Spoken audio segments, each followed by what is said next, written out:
Audio's on. Video's on.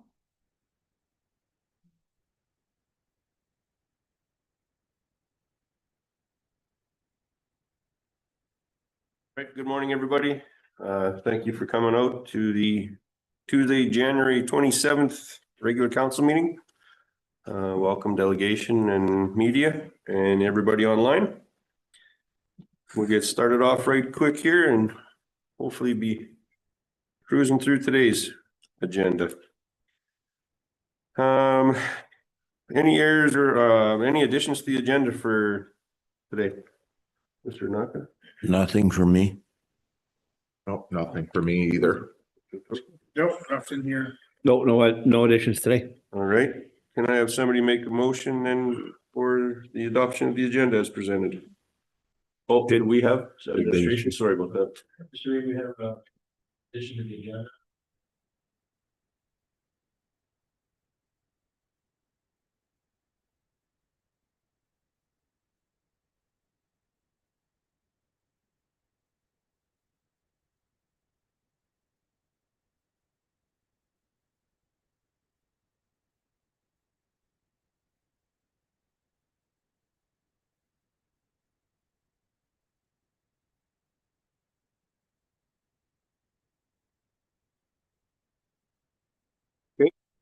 Any other additions?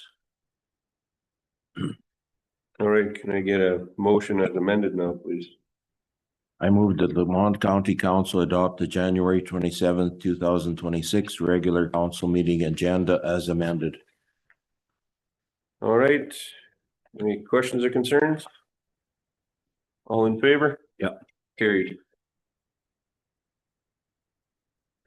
Okay, we had, you guys will have copies of last meeting, January 13th. Has anybody found any errors or omissions, interchange?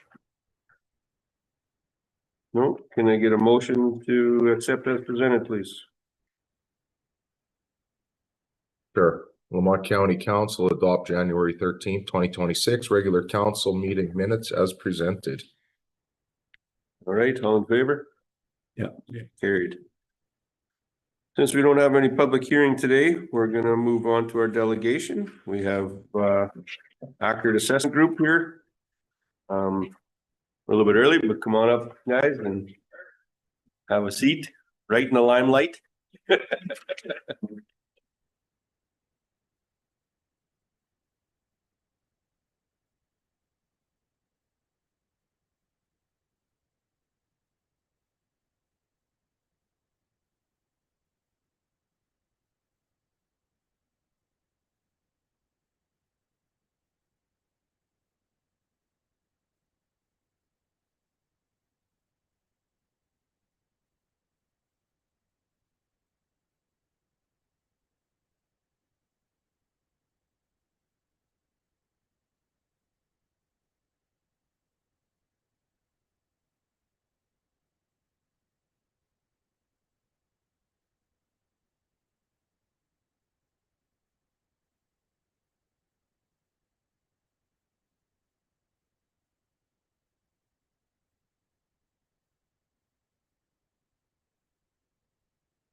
Thank you guys very much for coming on out. We'll, I know there was a bunch of, this year we received quite a few phone calls, just people wanting to know why and how taxes went up.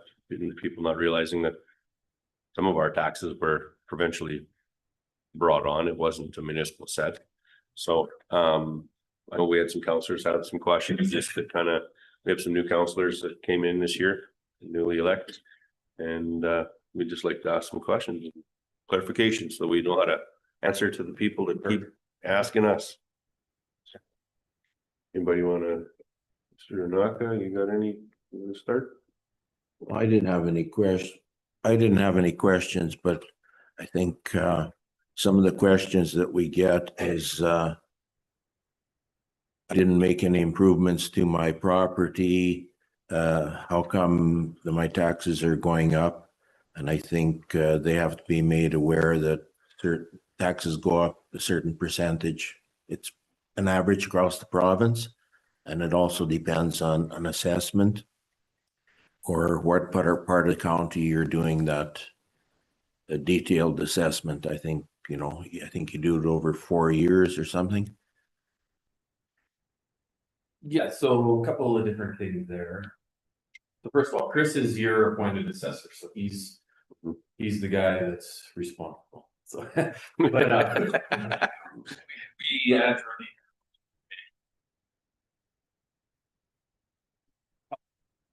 yes, the tax bill is made up of two pieces. Me.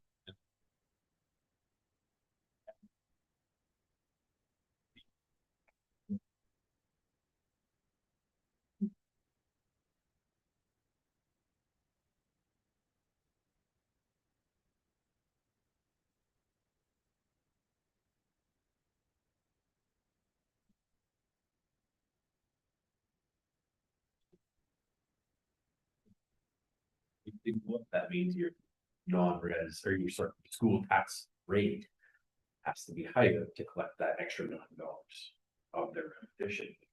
So in the example where it didn't do anything to the property, Yeah, the assessment stays the same, but the tax rate goes up. right. They pay more taxes, and that's the same on the county side, right? So if your budget goes up and the assessment stays the same, their tax bill will be higher, even though they didn't do anything. But also, if the assessment goes up and your tax rate goes up, then it's almost like a double. And those are the folks that you're probably hearing from, because it's a bigger increase than they're expected. A couple of things I want to clear up in some comments you made there with regards to averaging over the province. That's not a thing in terms of the individual taxes. So in other words, the assessment base in another municipality has no bearing over an individual's taxes in Lamont County. Even from the school side, it's completely isolated to just the assessment base in Lamont County. And secondly, you would touch on this particular area that we concentrate on. So that piece is because the legislation says we must revisit all properties within a 5-year. It doesn't mean we go inside the home, doesn't mean that we have to be so detailed to get that kind of information. It does mean that we have to be at the property and say, okay, here's what we have assessed, here's what we see. Do we see anything different? Nope. Okay, we move on. Or, oh yes, they've renovated. Now we need to interview the property owner and figure out what's going on. So for that example, they've got renovations, they've bettered their property value goes up, and the assessment is designed to reflect property value. Therefore, if the tax rates stay the same and the assessment goes up, they have a higher tax bill. With regards to that area, that 20% area that we visit, we review the market there, but we also review the market in entire municipalities. So in the other 80% of the municipality, if market values are going up or down, the assessments will also go up or down, regardless if we've been to the property here. Okay, back to that comment that you made on the school, that it's province-wide for the school, isn't it? Or did you say that it's for that area? So Alvin says Lamont County, we are charging you, you need to pay some amount of dollars for schooling this year. And then they'll say, county, you need to pay X amount of dollars for school this year. City of Edmonton, you need to pay this amount for school this year. So even if we didn't have any improvements or any schools built, it's still. I don't know what their formula is, if they say, whether there's a new school going in or not in your area. I don't know if they increase that requisition amount or if they distribute that across the province. Maybe that's what you're too. That's a question that they I didn't realize that county to county, the school tax would be different. Yeah, 100%. Oh, that's big time, man. Yeah. So think of it like this, I'll give you an extreme example, let's say Village of Thorhill, municipality of Jasper. You got a 1950 800 square foot bungalow in Thorhill, worth $30,000. 1950 800 square foot bungalow in Jasper, that's worth $830,000. Province says to Thorhill, you owe us $5 million for school this year. They say, Jasper, you owe us, let's say they even say 10 million per school this year. Well, their assessment base is so much higher than the Thorhill. So the tax rate over here for the school collection is so much lower than here for the school collection because the assessment base is so much higher. So the amount that they ask for the two municipalities might be similar, but the tax rate applied is different. Now, if you think of it from an individual ratepayer's perspective, $830,000 assessment, $30,000 assessment, the tax rate on the school part has to be higher. So the amount that they pay in taxes might be similar. That's the intent of the system, but whether that happens or not is, it varies on what kind of property you have. If I could cut in, I think the important thing to note is assessment is not just a way of evaluating the value of a property. It's a way of equitably distributing taxes across the base. So when you have many, many properties, it's equitably spread over those large number of properties. The same amount can be equitably spread over a smaller amount of properties, meaning most people only work with it. It's not just about what the value of my home is how do I make sure that I'm getting only my share? You know, put it in a simple picture. Here's your budget, municipal budget. Here's your assessment base. Okay.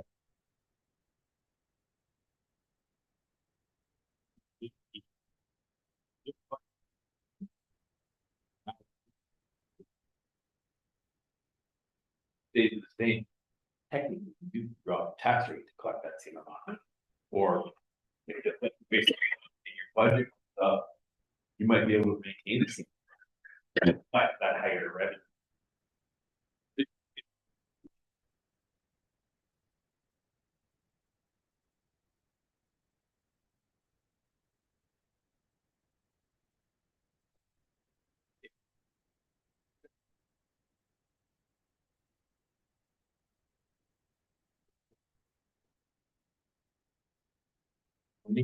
Well, you're double whammy because the assessment base are.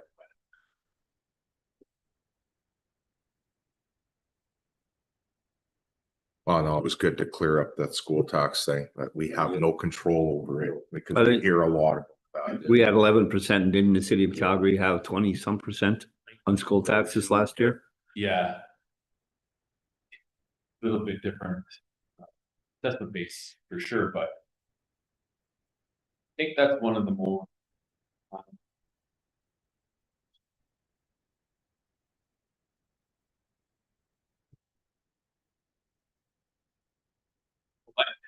For the problem.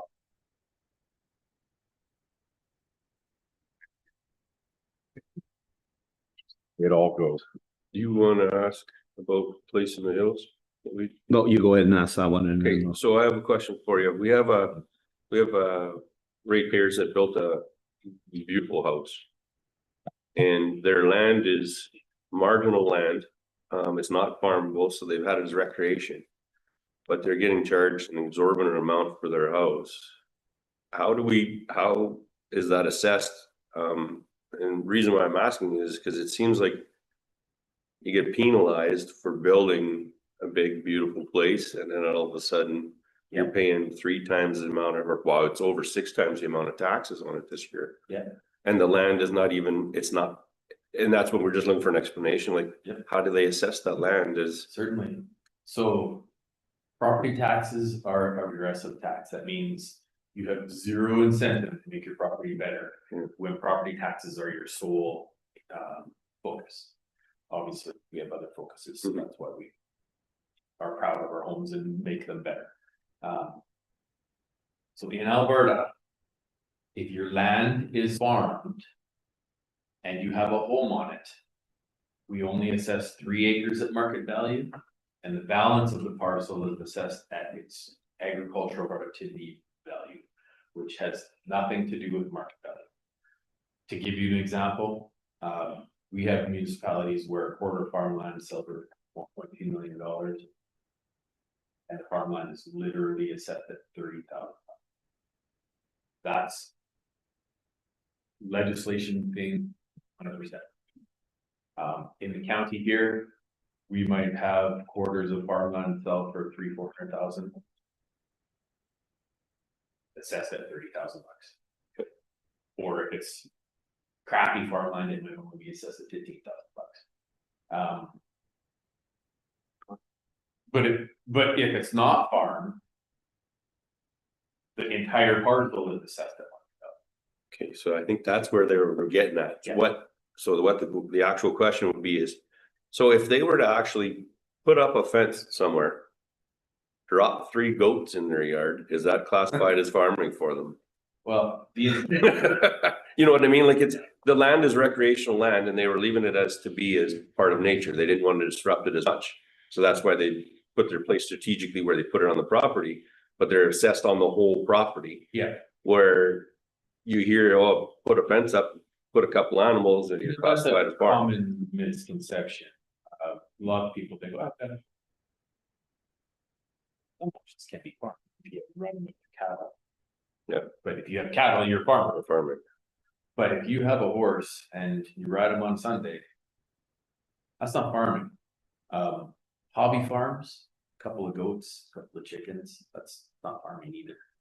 But if they fence it, they have cattle out there, that's farming. Yeah. But that only applies to the land. Yeah.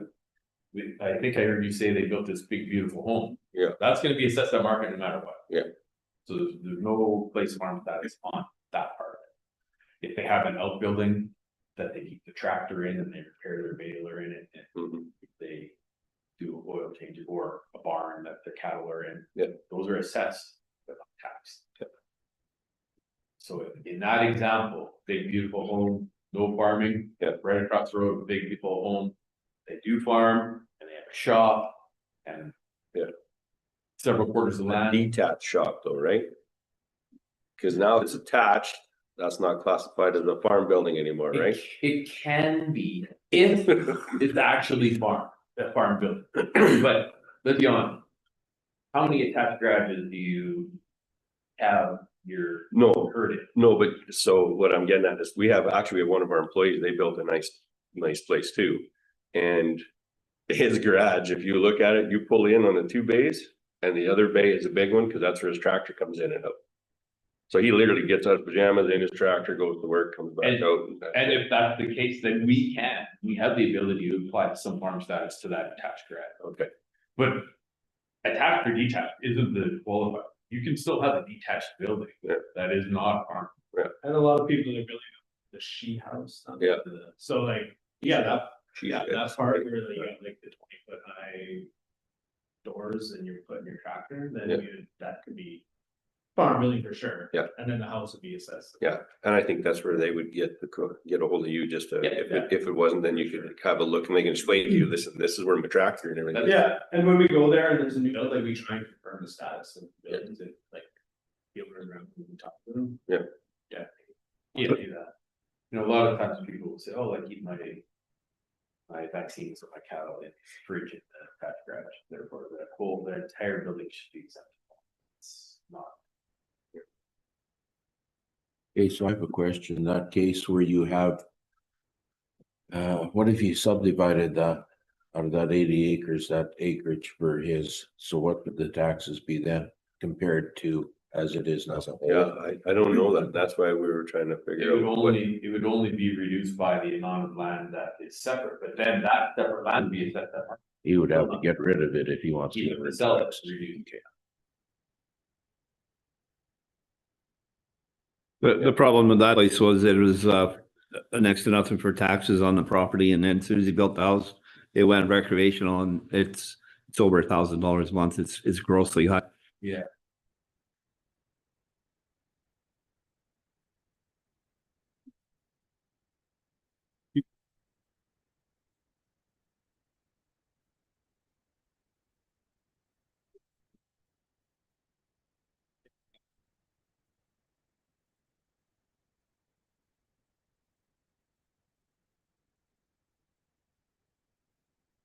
Get back to the residential, industrial or commercial. Yeah. Land, that's the only important types of land to be assessed at, so. A recreational property is essentially called residential. I think people get confused when they get their tax bill and it says residential, like the house on this property. They don't live there. It's a vacant bush border that's not being farmed. Yeah. So the explanation for that is not farmed, so we can't assess it as farmland. It's not commercial. Obviously. So Yeah. it's not, there's no machinery put there, so that's how. So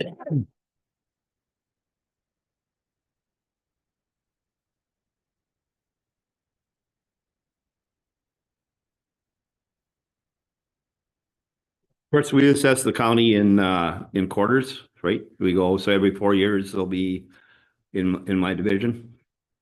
We visit each property.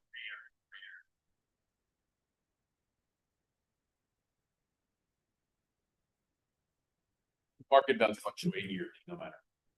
So that's why the whole county went up in property value here this last year, right across the whole county. Yeah.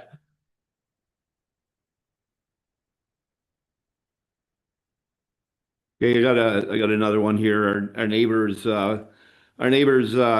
property went up $500, and he was told it's because his neighbor 3/4 of a mile away fixed his house. He did siding, put insulation in the roof, and that's what Chris told him, because the neighbor 3/4 of a mile away fixed his house. This other guy I could see in town or something, but and he's got a beautiful place. Don't get me wrong, but it's he hasn't done nothing in, like, it's mint, but nothing. It went up $500 because he was told because the neighbor fixed his house.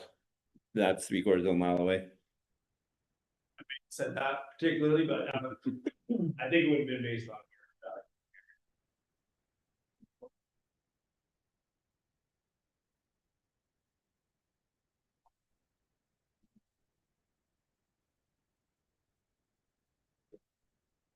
The renovations itself on this property have no bearing.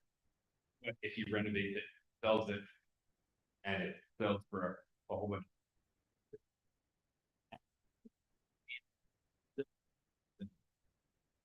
The property got fixed up is it's a full quarter of land and the guy subdivided it, but in the meantime, the neighbor's kid bought the whole quarter subdivision and the whole quarter. He bought the whole works.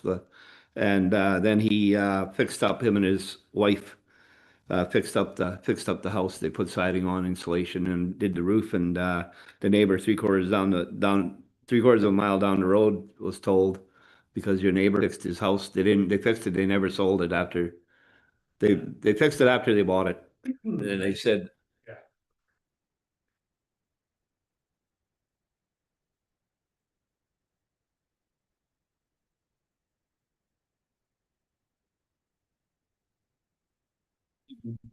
Clearly a misunderstanding. Like the renovations, especially after a sale. Clearly.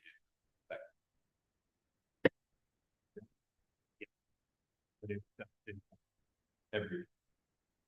That's kind of going back to the whole budget, assessment based tax rate thing. Right, like. That. You guys know exactly how much money you need. It's just a client, because of the market value, sales go up, you can tighten your tax rate to maintain what you need to collect.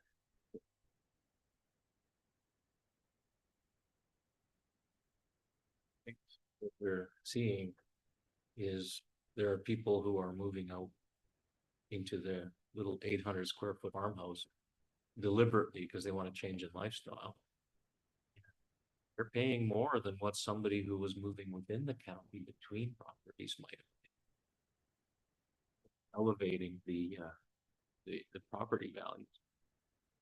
These are the same people who then are concerned about the level of snow clearing because it doesn't match what they would see in the city, as an example. So there is a bit of a transition happening within our community, and it's reflecting itself here. You're close enough to the city that people don't mind, buying up here, and let's be honest, they see the price of the property compared to what they're used to, and they go, "It's a fantastic deal." Not knowing that it's a lot more than. Yeah, and your smart card doesn't make it down the gravel. Yeah. roads when it snows. Yeah. That's the biggest thing. In my area, we just had our electoral boundary. We're gonna actually get to it today, but my area has quite a few more acreages. I've got 990 some voters compared to everybody else's 300 to 400. And it's because I'm close to Highway 16. It's easier for everybody to commute to and from the city or Sherwood Park to work. Yeah. And then you get them, well, we need snow clearing and we need everything else. Well, I'm not being biased or being a smart ass, but your smart car is not gonna make it here. Like it's, you have to know how to live to the area you bought in, not just to the price you bought it. Yeah. You often hear, well, these people are from out of town and they pay too much money for property. Okay, that might be a one-off. But if everybody that's coming in is paying too much for property, guess what? That's what market value is. Right? If you own a property, you see all these other properties selling for a lot more than they used to, you're not gonna agree to sell it for less. No. Right? So that's the numbers that we are using to reflect the assessment base in that particular area. It affects it for sure. Yeah. Anybody else? Just as a preview, in a couple of weeks, I'm gonna be bringing forward the 2026 to 2028 business plan. And in it are the measures and indicators that we've been tracking since 2021. One of the interesting things that the guys have provided through Rodney is that we've had some pretty strong assessment growth. Our non-residential assessment is up 8.65%, which is pretty favorable. That means we got more base to spread our costs over. Yeah. As you alluded to earlier, it's not the corporate that determine how much each person pays in taxes. It distributes the taxes evenly or equitably across the municipality. And the system that's in place says the guy that has the really nice house can afford to pay more taxes. That's not a Lamont County thing, that's a municipal government act. The process of assessment is called ad valorem, which means according to value. So you pay tax according to the value. Except for farm. But our taxes aren't fair anyway. You get a guy in town that fixes his property, builds a new fence, makes it look really good. His taxes go up, and the guy that is a total disaster, his taxes go down. Just the opposite of my opinion. It should be the other way around. That's the thing about regressive tax. You have from a property tax perspective, it has no incentive for you to better your property. Yeah. Now, some municipalities, we just reviewed an email earlier today, are implementing derelict property tax class. Not that it's that, but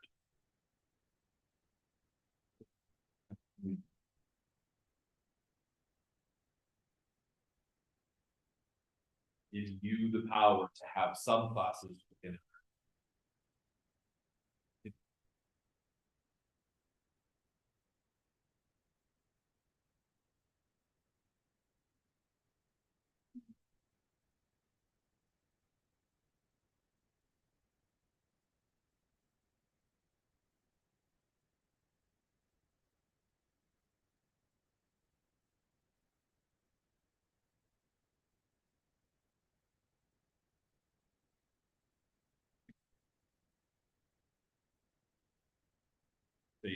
In the next couple of months to give you a presentation on the changes, year-over-year changes.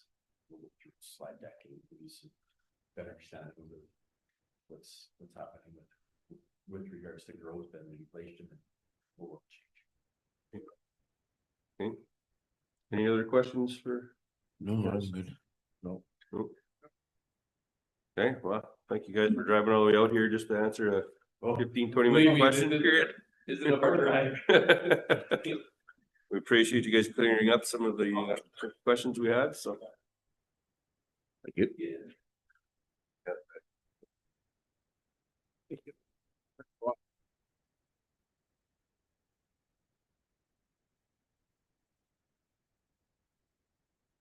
By the way, the new mics aren't working. Yeah, the new mics aren't working. Oh, it's worse than ever. They couldn't hear anything that was happening there at all. Yeah. The lights they can hear. Yep. Is it on? Like it's on and cranked up Yeah. and everything?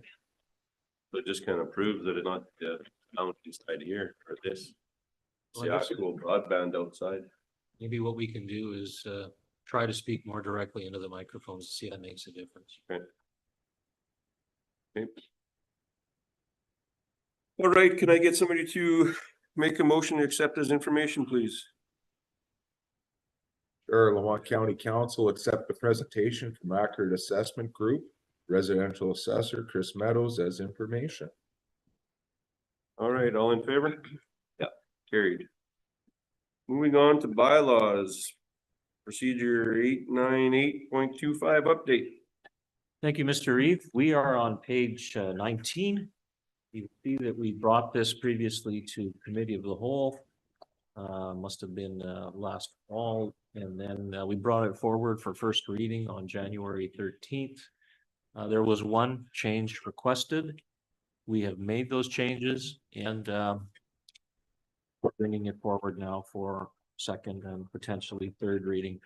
Ms. Benoit will highlight the two changes.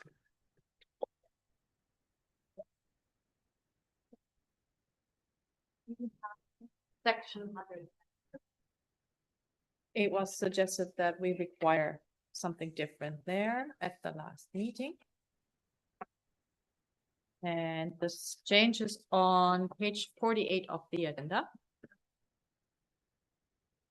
This concerns the matter that if a member of the public is disrupting the meeting, that the chair or the reef has the power to exclude that person from.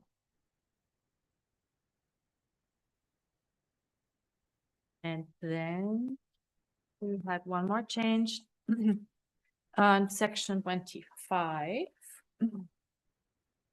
Is on page 29 of the agenda.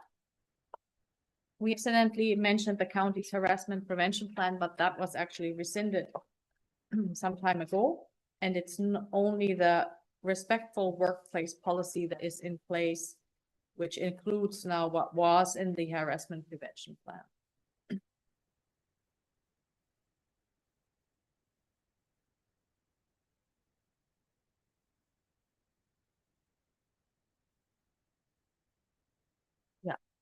Which one that, sorry? Section 130, What page is that on? that was on the page 48, I think. 40, yeah. Yeah, 48.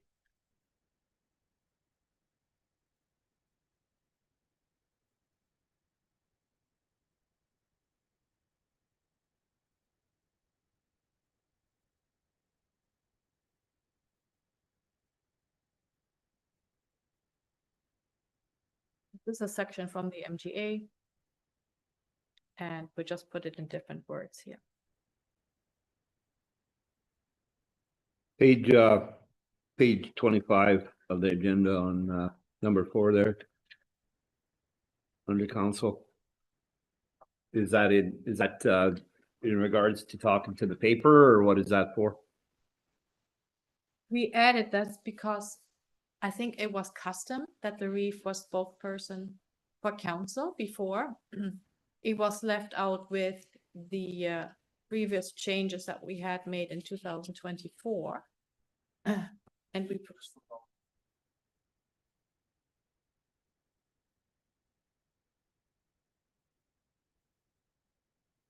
We got, you want to news, the city of Edmonton, they ask councillors and everything, everybody's freedom of speech, so I really don't think we're the reeve or deputy reeve or anybody's any better than the rest of council, so. I think council gets approached.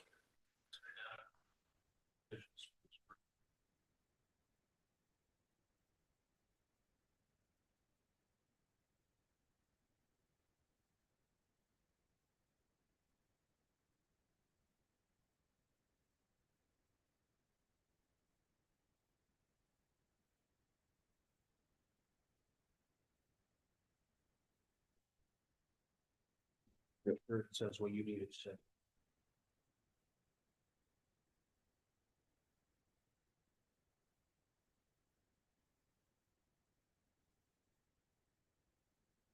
Ready to move on to second reading?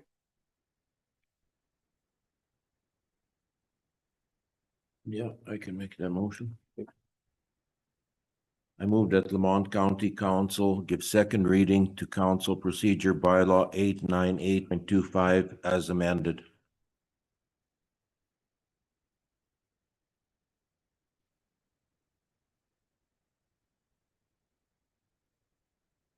Favor? Yep. Carried. Are we willing to do third and final reading, sorry. So, does somebody make that? Into the council procedure bylaw 898.25. All right, any other questions or concerns? No. All in favor? Yep. Carried. Thank you, guys. Move on to new business. So we'll have a response to the delegation. January 13th, consider the fire building invoice. Thank you, Mr. Reed. We thought it appropriate to respond to this matter in open council, given that the matter was addressed to council in open council. We have two parts. The first part is the fire response, and the second one has to do with concerns raised about ocean spec. Go ahead.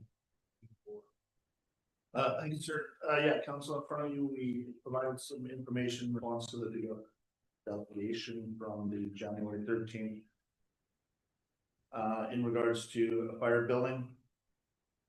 One of the things that we wanted to know on page 60 of your agenda is background information. So crews were dispatched to a structure fire 69 Delta 06. So at 69, tells you that there's a fire. Delta is the second highest level of a computer aided dispatching model, which says that there's somebody on scene and somebody is visibly seeing smoke. So crews responded to the perceived notion of a structure fire. The caller was on the line with our dispatch center. As you'll note in some of the notes there, we'll just hit the highlights. Caller states electrical box made noise. Caller sees smoke. 11:48. Update, smoke in the basement. Smoke is visible. And then dispatch did their attached power and gas and RCMP for a structure fire. 12:06. Caller updates. Smoke is now on the main floor of the structure. 12:09, car 2 arrived on scene, established his commands, spoke to the tenant who stated large quantities of smoke, began to investigate. When engine crews arrived, they entered the structure on air to search for the smoke and fire. And then there's just some further notes in there. One of the things I'd like to draw council's attention to page 64 of your agenda. So we understand that there was a piece of the housing material was brought in for council to look at. As you can see, that was only a partial picture of what crews were faced with. If you look at the picture on page 64, you can see it was up in the insulation. It had burned through the main supply feed line of the electrical panel. It scarred and scorched the underside of the floor joist and filled the entire smoke or a house with smoke. So crews took all reasonable steps to ensure that there was no fire extension throughout the rest of the house. Crews had to ventilate the house with fans to get the smoke out, while other crews outside worked with the power company as the electrical backfeed from that panel actually severed the lines that are attached to the pole in the back. Out of that. So this was a significant event that crews were on scene for. Some were on scene for an hour, some were on scene for just under 2 hours. So we're happy to answer any questions. I brought DC Calder with me as he was the commanding officer on scene that day. I can emphasize two things. We use a professional dispatch, which is initiated by a 911 call, not by a call to the Mandera station and not by a call to the Chipman station.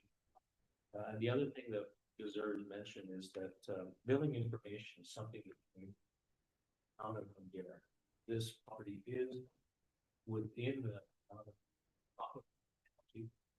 so the billing information delegate talked to was something that needs to be addressed to the town of Mandera. And the billing has to do with the fact that he's in a town. If he was a county and this is no fault fire, then there would not be that.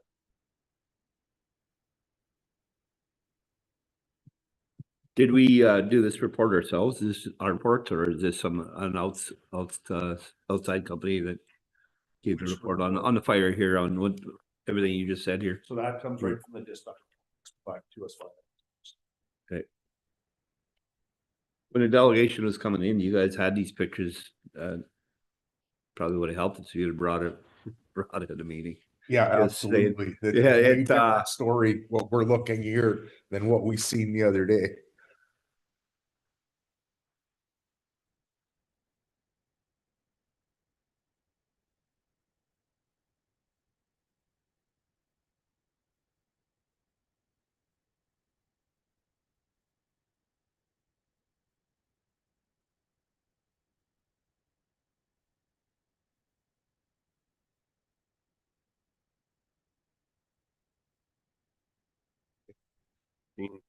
Seen the pictures now. You've heard dispatch's side of it and our fire services side of it. Is there any questions or concerns?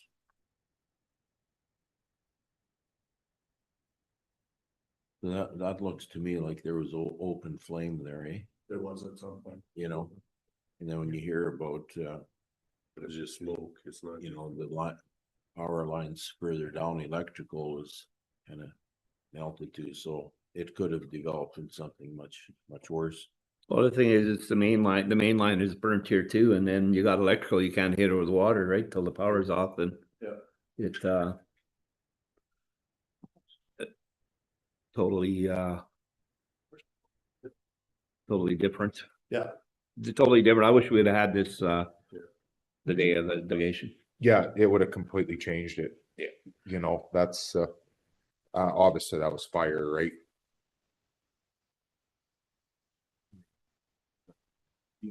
Yeah, because it would have gotten even more heated, right? So, So we have a second part to this response to the delegation. We've got here's the here who speak to the matter of the implementation. You gotta get your mic closer. Yeah, if you guys are gonna talk into the Yeah, mic, they can hear us really well. I'm told myself, Your mic is a long way from you. I'm told that Yeah, those guys there for sure. You gotta get right into it and then they can hear you. Or speak really loudly. yeah.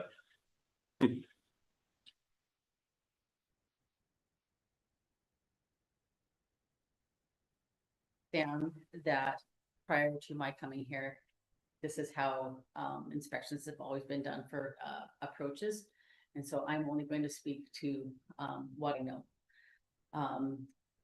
Mr. Antonia contacted Lamont County by phone to request an approach inspection in relation to his subdivision application. So in accordance with the county policy, each subdivision application is entitled to 2 approach inspections at no additional cost to the applicant. This consists of a pre-inspection. So when they apply for a subdivision, we go out and we inspect the property for approaches. And if more approaches are needed, that's the one inspection to start with. Then once they've completed all of the conditions of their application and the conditions of their approval, a second inspection is conducted when they request, when the applicant requests it, that they have completed and have either created second approach or both approaches are up to standard. That is their second approach. So when additional inspections are required, an inspection fee applies as per.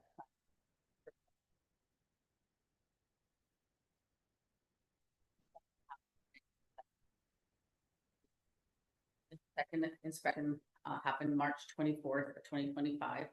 And there is an email response to the applicant letting him know that the second approach failed the inspection. A third inspection was done August 18th of 2025. Now, the policy says that two approach inspections are done. The third inspection, of course, then required a fee of $350 as per the fee bylaw. This the additional fee was deducted from the deposit that was paid by Mr. Antoniuk, and the remaining balance of the deposit was reimbursed by check. Mr. Antoniuk has stated that because both approaches were inspected by county staff on the same day during the second inspection, that the inspection should be considered a single inspection rather than two separate inspections. Sorry. The request for the approach inspection was verbal, and staff acted in good faith based on the understanding that both approaches associated with the subdivision were to be inspected. Mr. Antoniuk indicates that he only asked for an approach inspection for the one of the two approaches on March 24th, knowing that the second one was not complete. And this unfortunately cannot be confirmed due to it being through a phone call. Administration's position is that inspections are counted based on inspection stages and outcomes, not on the date of the inspections occurring or whether they are conducted concurrently. So on March 24th, 2025, the inspection represented the second inspection included under policy, and the August 18th inspection was a subsequent inspection requiring a fee. So this report has been provided to council just for information and clarity on the procedure and the process that the applicant stated concern.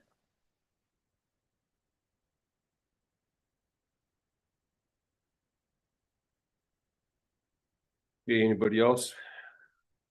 So just for clarification, the day that this all transpired, since he's one of my ratepayers in my area, he called to let me know that he had called and talked to you guys about having his approach checked. And he specified, I just need the one because the one is being sold, the other one's not. It's still got a pile of gravel on it, he said. I said, okay. So he said, just as a heads up, that's what he was giving me in case there was an issue. Then it came an issue. And I'm kind of wondering if have we kind of gone overboard, like a little bit of a power struggle or something? Just, I mean, it's an approach. Well, it's interesting that he would have called you because from what I understand, that was not communicated to administration. And if that's what you understand to be the case, then council certainly has the option of directing administration to refund that $350 fee. Yeah. We're just going based on what we know. And as Ms. Dick indicated, this could not be confirmed internally. So if you have knowledge that we don't have. Yeah, well, and that's what I'm getting at right now. I was under the, so when he called, like I said, all it was to say, listen, I've got this one approach done and we're selling the property. It was his daughter's property or whatever. The other one is not even close. He was just giving a heads up. It's not even close, you know, just to make sure everything. Cause I think he kind of pre-saw that it was coming down to going to be charged for two, and he needs the other one looked at later on when it's done. Something that Ms. Dick stopped short of presenting is what we have in the conclusion is that to address this sort of misunderstanding in the future, we're going to ask for it in writing, either an email or come into the office and sign something. But if your understanding on that day was that it was only looking for one, we couldn't confirm that. But if you can, then perhaps you want to make an alternative motion, which is to refund $350 fee to Mr. Antoniuk. Yeah, I do. Because I was under the understanding that it was just the one he was selling off the 10-acre parcel that his daughter had bought. They finished the approach and the other one.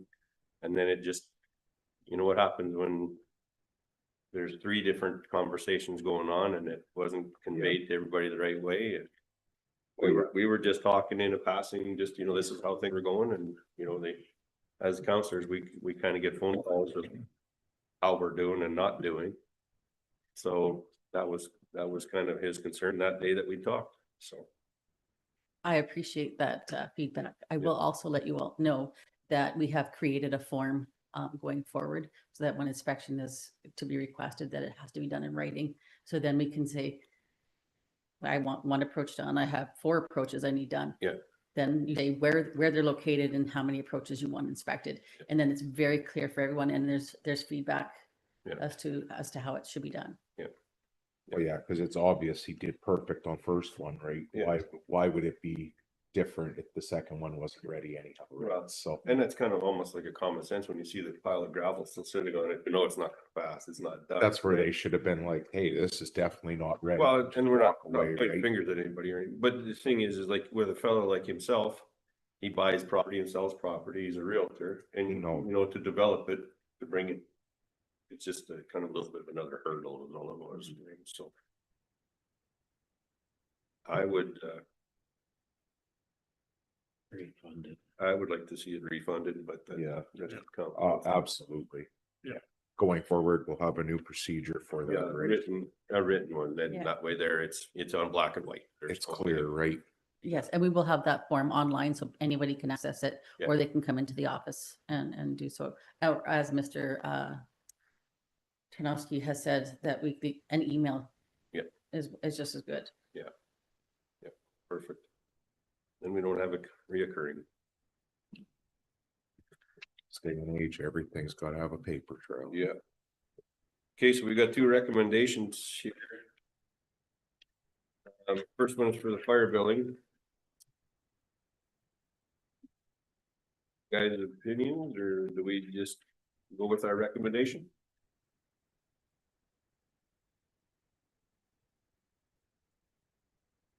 You mean the other side of it, kind of?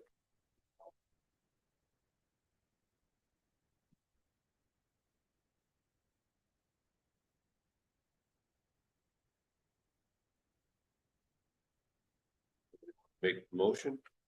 That or they want to discuss, you guys Or do want to we- discuss a little bit first or? Oh, The town of Madera is the one billing us, or is it? Yeah. It's what is stated, that the town is billing us, no, town Town billed him. billing him, Well, that changed. Was this fire before the new policy? Because Monday was slow sending, weren't they? No, they were signed, they were all signed. I don't know why we're collecting for towns in a way. They should be, No, looking at we bill him that. direct. I know, before the towns collected and stuff, and then, there's a bit as a ratepayer in the county of Lamont, it'd be a different story. Right? It's black and white what we gotta do.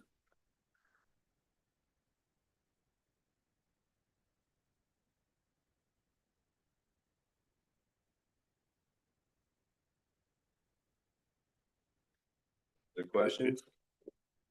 It's totally different, looking at this picture than what we had 2 weeks ago. oh, absolutely. Like there's definite fire there. Well, electrical, you can't just, water, you gotta power and stuff, but Do we know how much of an interest charge there's been since, or to current? No.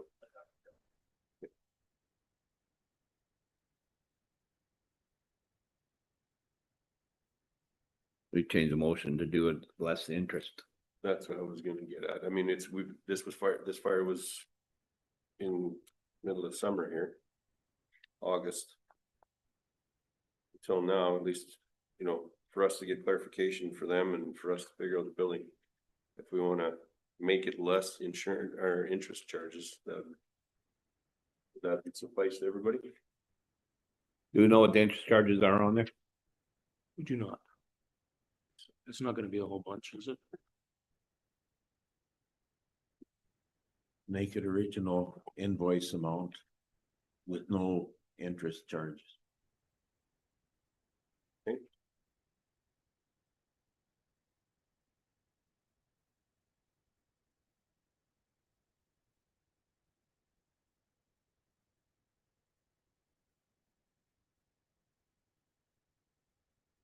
I move Lamont County Council uphold the fire services invoice 00002491 in the original amount without interest charges. Okay, questions or concerns? None, all in favor? Yeah. Carried. Okay, then we have the motion for the subdivision, Culvert or driveway. yeah, or the culvert, yeah. Approach inspection, sorry. Lamont has suggested some wording on your screen. You guys, is everybody okay with the I way can- that I can- reads? I can make that motion, you guys. Yeah. Excuse me, if you guys are okay with the wording? Lamont County Council received the report regarding subdivision approaches as information and refund the fee for one approach inspection to Mr. Antonio. Lamont County Council received the report regarding subdivision approaches and information and direct administration to refund the fee for one approach inspection to Mr. Antonio. Any questions or concerns? Favor? Yeah. Carried. Thank you, guys. Third triannual management report and financial statements.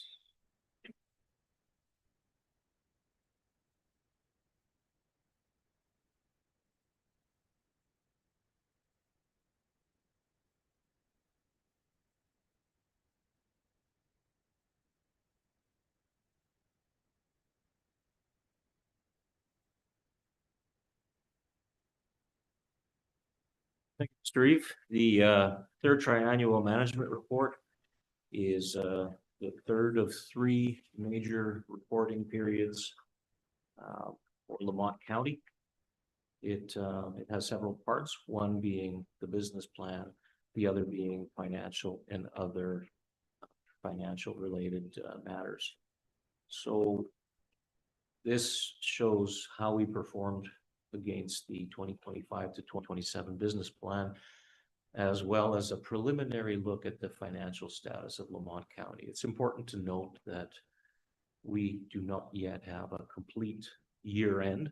We have a preliminary year end, and it will be subject to changes, and Mr. Kaming will address some of that in his part of the presentation. So this is provided in addition to the regular reporting that you receive from departments more or less every 2 months. And also in addition to, the reporting that you receive weekly, whether it's public works at the beginning of the week or greater reports at the end of the week. It's focused on the accomplishments made, major change initiatives rather than ongoing operations. And again, reporting somewhat on financial performance. So as we've said before, the business plan is the roadmap towards implementation of council's strategic plan. Year one initiatives, generally speaking, are approved in the budget. Priorities as expressed by council. As I mentioned a little earlier, I will be bringing the 2026 to 2028 business plan in a couple of weeks for your consideration. So the business plan provides us a unified focus, us being council and staff, and it has worked quite well for us over the past number of years. So attached is a document called the Status of Business Plan Initiatives. Overall, 80 or 98% of initiatives for 2025 were complete or on track. And the target reflected in the plan originally was 80%. So we're very happy with our results. In the table below, you'll see how we trended during the year. We went from the first triannual, we had 38 of 38 initiatives complete. Few other initiatives came into the time horizon. So we had 41 of 42 on track, on budget and complete. And then at the year end, we essentially have 43 of 44 things that we plan to do done. Now, there were 10 items that were not specifically in the time horizon, and that has to do with the fact that we present a 3-year plan, and we're really reporting the first year here. We also had 24 notable unplanned initiatives, so things that weren't specifically identified in the business plan but emerged during the year. These are items of significance, and they're reflected in the report. Now, I can move quickly through the initiative, starting on page 70 of your agenda. You'll see that in our goal number one having to do with businesses being partners in growth. We have either completed in blue or are on track and on budget with all of the various activities. Whether it was addressing the statements of concern, achieving, not only did we achieve the preliminary certificate for the water line, but we received the water license. We've undertaken major communications, and that shows as green because it's ongoing. We engaged the owner's representative. We received 2 installments of the DIS grant. So we've got about $680,000 in our account, which is ready for spending on design and other works. We are on track to engage a design engineer. That you'll see that extends into 2026. Council approved the sustainable revenue allocation policy, saw us introduce a new reserve to help deal with the revenues coming from growth.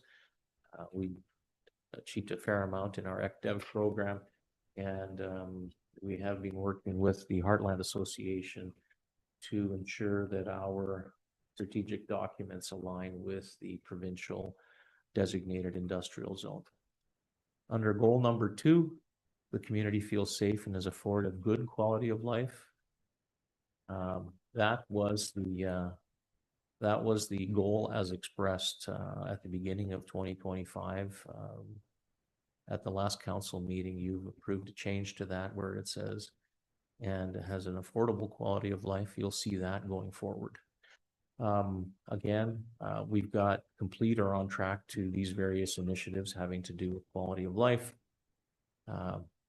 reflected specifically in the budget. We've undertaken the third-party citizen engagement survey to deliver results to council on perceptions in the community. We developed and presented a GIS strategy. We have recruited positions as approved in the budget last year. The only one we continue to hold off is on the development engineer, which we would consider only at the point that we have a final investment decision. In terms of fire services bylaw was approved a couple of times. Council has it, as I understand it, council has it doing exactly what it wants to do. And we revisited the fire bylaws with the towns and villages to ensure that they are more consistent. In terms of the third goal, accountability and transparency to the community, we've developed a 3-year business plan and reported on it triannually, today being the 3rd report. We've implemented changes to the Access to Information Act. It replaces FOIP. We have implemented initially an electronic records management system, and that continues into 2026. We also addressed we transacted leases on lands which council directed, and we have undertaken sale of certain lands. We updated the municipal planning cushion bylaw. We undertook coffee talks. The external newsletter, we were able to issue 2 of them. We were unable to issue on a quarterly basis. That's why that one shows as yellow. We did the biannual check-in on compensation survey. You'll recall that Mr. Farmer was in on November 25th and presented that to you going into the budget. In terms of goal number 4, the assets achieving their maximum useful life, we implemented the 2025 capital plan with the acquisition of all of those fleet items that are identified there. We refined and updated our 5-year capital plan and used that as an input into the budget. In terms of gravel pit works, we have mined a significant amount of the Wellischuk pit. Oh, sorry, the Wellischuk pit was reclaimed, and we have mined the AT pit, stockpiling material in the Warello pit. No contract rush in this time horizon. We trialed some intersection dust abatement. Had some reasonable results. That's something that was featured the prior council. Second, well, pit, oh yeah, okay, sorry, I had him. That was remediation. We're low. Yeah, remediation. Okay, Yeah. good. And we developed a Oh, the 5 second, Peter. That stockpiling, it's not the Whirl pit, it's the, at the AT pit, right? no, it's the Besser pit is where you Esserick. stop it. And Verlo is the one, if, when you go, you'll see, we are the ones who told them to wait on that. Verlo. Yeah, I know, I had the other one. Yeah, okay. Yeah. Rello gonna be next. Yeah. Very good. We'll correct that. Thank you.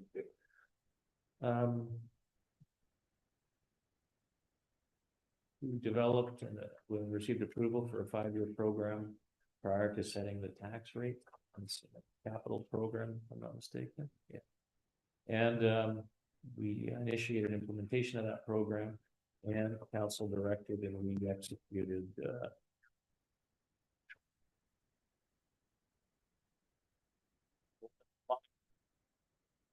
being recognized as a leader in sustainable growth and decision making. Did some strategic planning focused on the fire bylaw and on allocation of surpluses. And as you'll recall, council endorsed the strategic plan, only minor changes 2 weeks ago. We are implementing the funding strategy for the Heartland infrastructure. Initiate the agricultural master plan was something that we would only do where there was grant approval to do so. In terms of land use bylaw, we did the 1-year checkup and we did consolidation. We had meetings with regards to establishing the Heartland Rail Corridor. And in terms of number 6, sustainable relationships. Important one in terms of relationship with the community was all the activity undertaken in support of the election. We did a regional orientation for candidates. Welcome. Pursued options for gravel acquisition.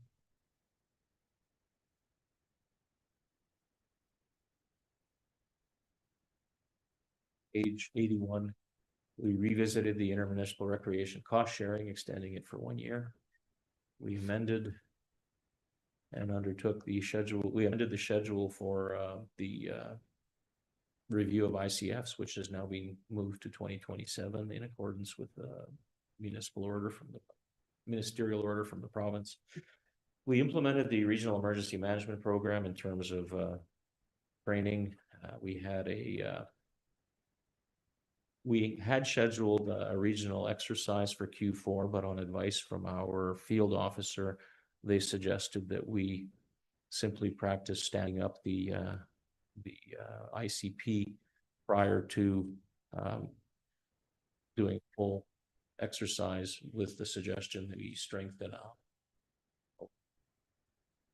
people who are trained for ICS. Fire Services Master Plan was completed and presented to councils, and we undertook targeted improvements to the health and safety program.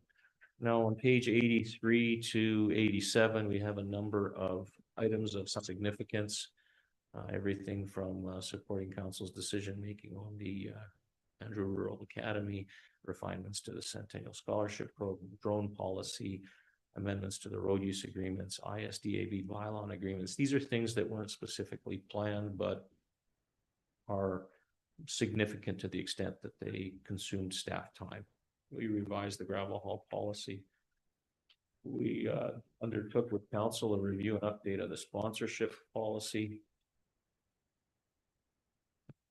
Prepared a scope for a third-party review of public works efficiency. That did not go forward. We presented a number of letters to the province on a number of important hot topics as directed by council. We addressed with council a number of disputed fire billings and appeals. We pursued some supplemental grants, things that we didn't specifically have budgeted but pursued. We fixed with the Google people municipal addressing, that has now been incorporated into our various GPS systems. We undertook an aspiring candidate orientation again for Lamont County candidates as well as those for the towns and villages. The code of conduct bylaw was repealed.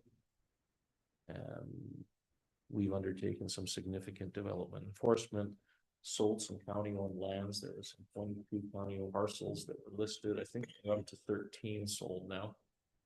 Mr. Boyko will report more specifically on that in the weeks to come. We replaced security systems in county buildings, and we undertook some initial work on the Heartland Water Station, which resulted in council directing us to undertake an RFP to add an additional pump. The solution that we had conceived initially was not one that could be actioned. Launched an economic development newsletter. We worked with council to review the potential acquisition of gravel pits, which in the end was evaluated and the decision was to not pursue. We assessed our needs for an enterprise resource planning system, which was presented to council and reflected in the 2026 budget. We introduced desktop screens in the chamber to improve your ability to see material that's presented and various resolutions. We undertook safety improvements in the county center. We undertook drainage improvements on Township 560, and we constructed a road on Township 574 west of Range Road 171. And that one probably could be green because it will require some remedial work in the spring. But on the overall, this is a listing of all the various things that we move on to the financial aspects. Perhaps we could, I could entertain any questions that we may have.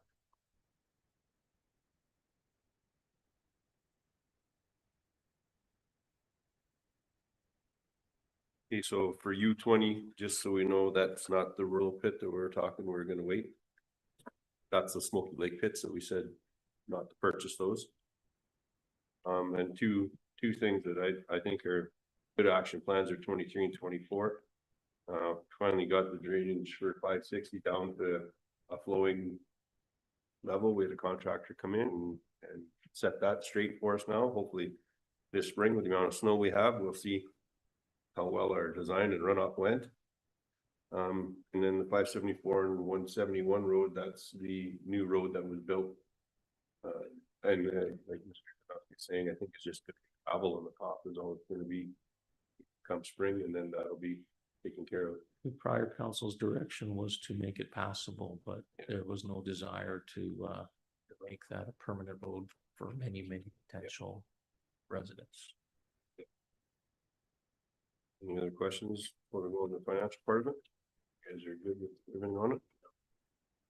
Okay. Before Mr. Kaming starts again, he will address this at a high level, given that these are only preliminary. Yeah. You will get the fuller year end probably in April or April when the auditor is presented. And if we can't answer questions today, we'll take good notes and get the answers in a couple weeks. Okay. Go ahead, Ed. Thank you. Through to you, Mr. Chair. We've got the financials for the triennial management report. We've got the capital projects report, reserve listing, statement of financial position and budget.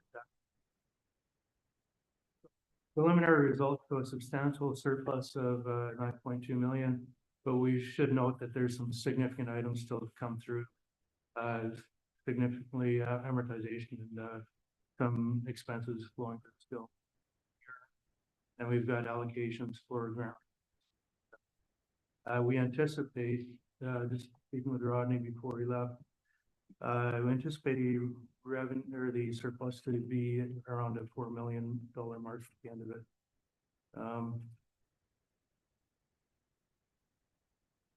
Our capital projects, we've got 27 of 32, 84% have been completed. Staff effectively accomplished all the projects within their control. We did have the STIP grants not approved for the 2025 bridge files, so they couldn't be completed. That will be reapplied for. rich files from 2025 will be considered for the 2026 budget.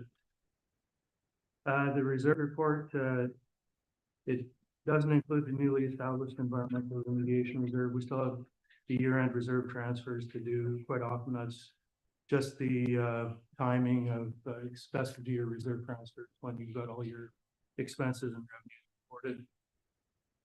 For the aggregate levy, year to date, we've on the report, we've got 213,000 collected.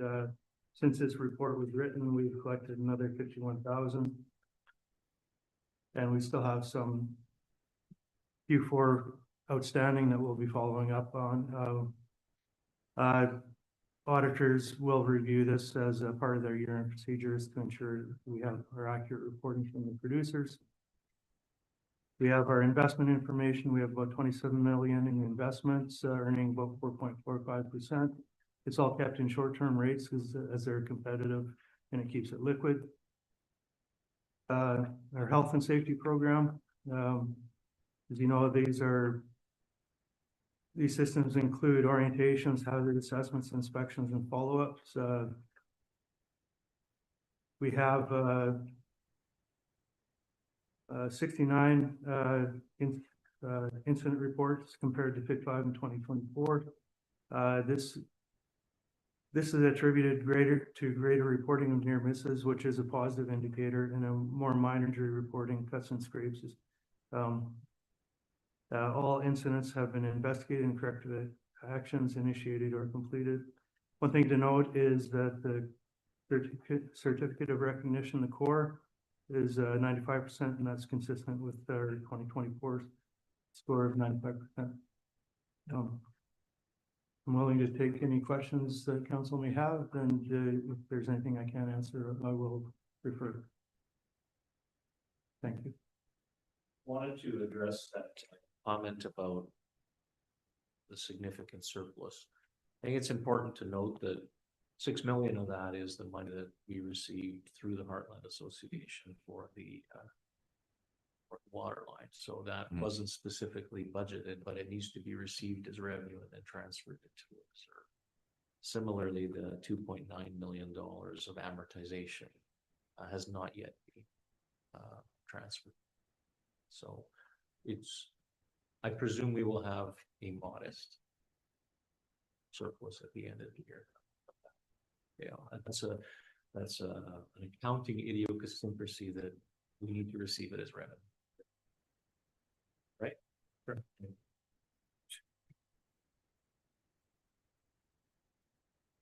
Any questions for them right now?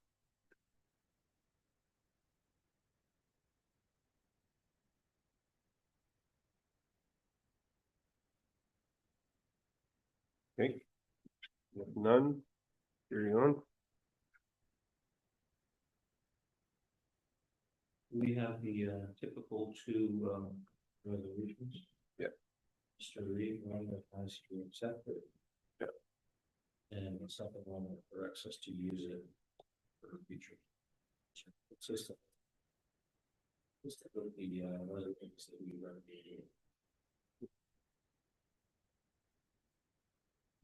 Okay, if nobody has any questions, can we have somebody make the financial statement as information, please? Lamont County Council accept the 2025 third triangle management report and unaudited financial statement as information. All right, any questions or concerns? Seeing none, all in favor? Yep. Carried. And then we have the other motion for the end of year reporting for business plan 2026 through 2028. I move that Lamont County Council direct administration to use the information for year-end reporting and as a basis for business planning for 2026 to 2028.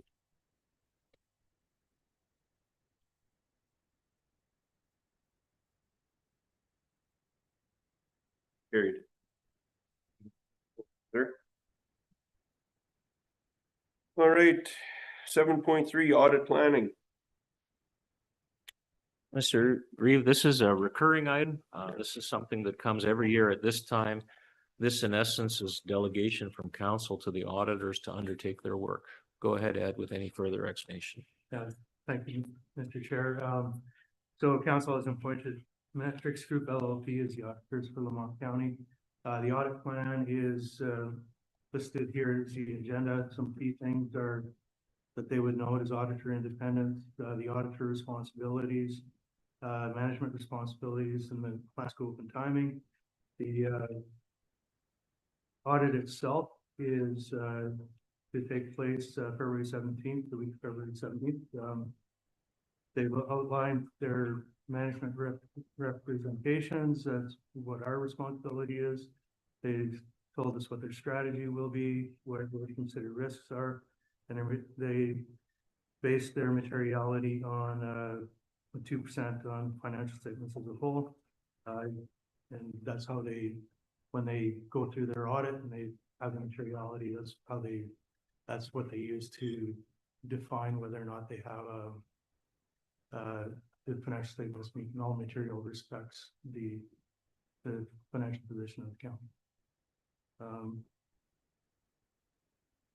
Other than that, this is pretty standard.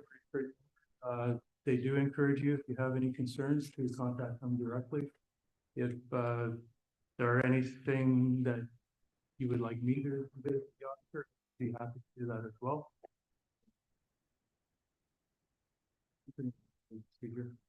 As an example, in the past, when council expressed concerns about the aggregate levy and collection rates, that was expressed to the auditors and that became part of their review. It's now part of their ongoing.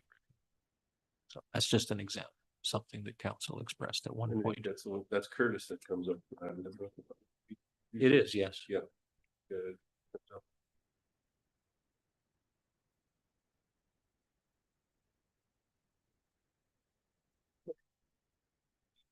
Questions or concerns relating to the planning?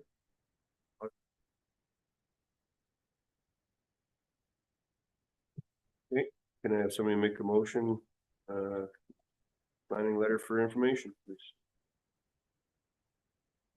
Lamont County Council accept the 2025 audit planning letter as information. Okay, any questions or concerns? Seeing none, all in favor? Yeah. Carried. Do we want to move on or do you guys want a quick break? Oh, quick break. Okay, so why don't we do a 15-minute break?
All right, thank you, everybody. Welcome back. We'll proceed on with 7.4 of our agenda, council remuneration policy. So, Mr. Reeve, the policy is circa September 2024. We're not recommending changes. We believe that it's sound. We are, however, doing an update. We are, however, recommending rather an update to Schedule A, which reflects the various, the base honorarium and the mileage amounts. So the changes you will see highlighted in yellow on page 116. Go ahead, Ms. Benoit. Yeah, as you see in the attachment to this item 7.4, the council remuneration policy attachment is updated every January after the passing of the budget. And at last year in December of 2025 or 2026, I apologize for the error. The council decided that the budget includes cost of living adjustments to council remuneration, which is reflected on page 116 of the agenda. That would be the new Schedule A for Policy 101.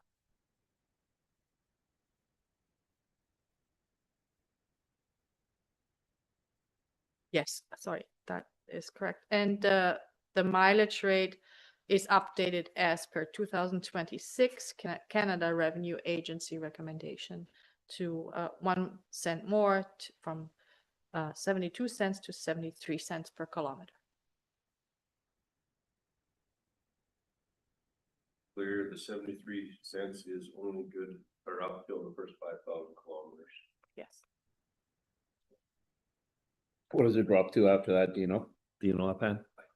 I thought it was 60 some, yeah. 65 or 63, 66. 66 now?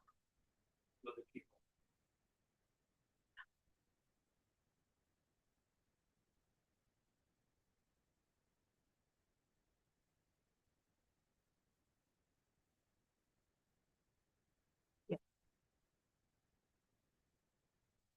67. Yeah, I have a comment here. If you look on page 115, you have the per diems, $250. Yeah. 2025, they were $250. Right? Yes, 2025. And if you look on page 112, item number 4, per diem allowance. Per diem allowance shall be adjusted annually to the same percentage cost of living adjustment provided to county employees. We never did that last year. I questioned it. It was just rounded down. It was last year in 2024. These new per diems items were set, and they were set throughout. Set for 25, right? So this would be the first time that they would actually be updated. Yeah, and I've never noticed this before this item. So anyway, That was overlooked. That clearly we used to have have, to it update used to that. be adjusted every year for COLA Mhm. before that. We do have to update those. So Okay. I apologize. We will add 2% to the 250 if council decides to do according to policy. Yeah. I just want the policy to reflect what we're doing. I don't think the per diem should be adjusted for 2%.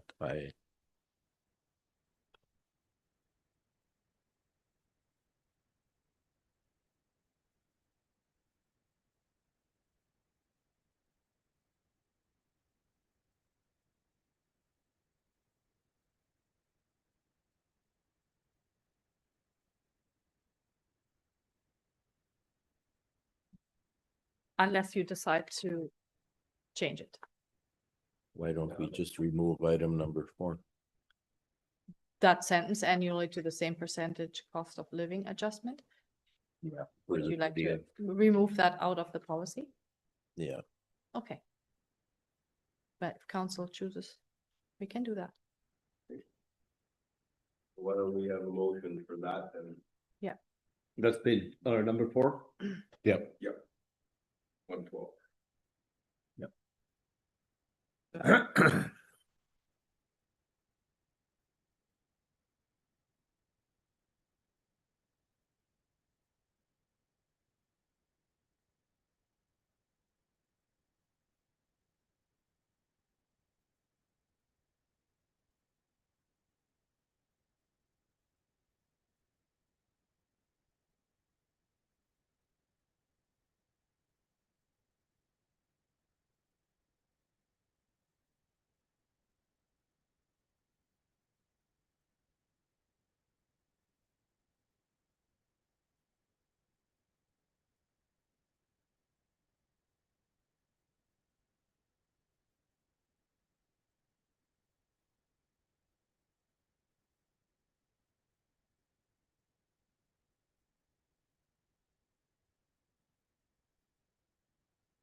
Yep.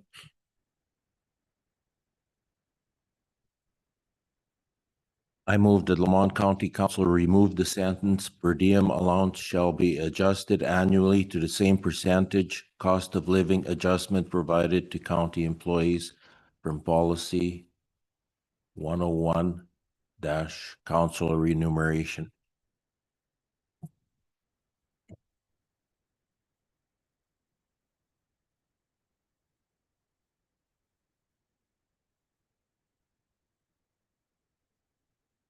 Favor? Carried. All right, emergency services policy for. Oh, sorry. Yeah, and we need to,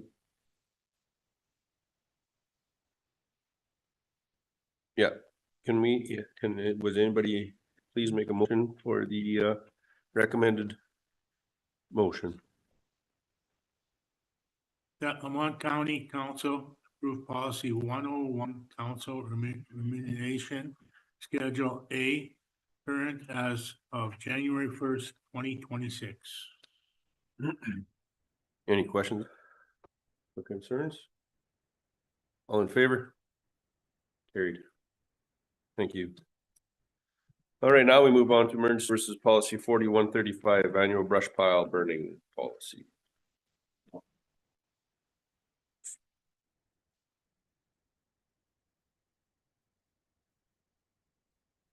First one has to do with fire permits policy, issuance of fire permits policy, and the second one is the revised annual brush pile fire ban policy.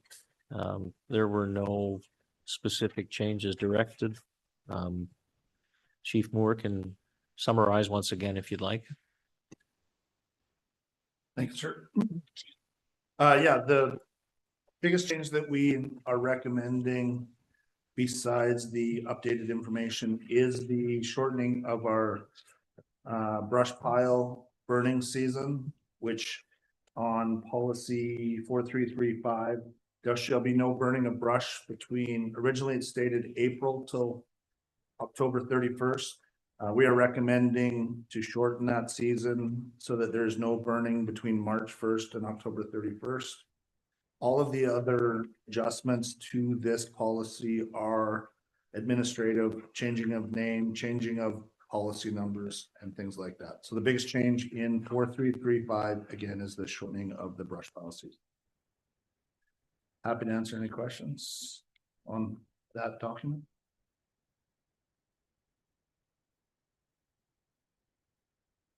Just so everybody knows, that means there's a 7-month span of the year that there's no brush piles to be burned.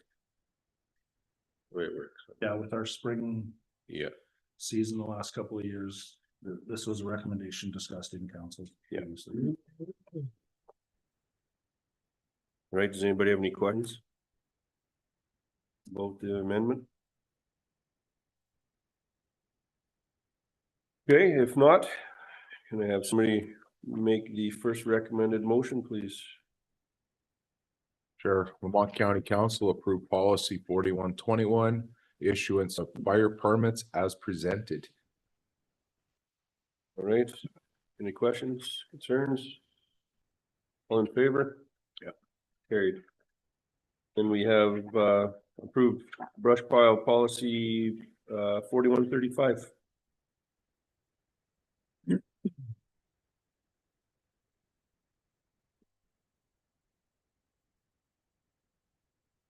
Lamont County Council approved policy 4135, annual brush pile fire ban as presented. Okay, questions or concerns? All in favor?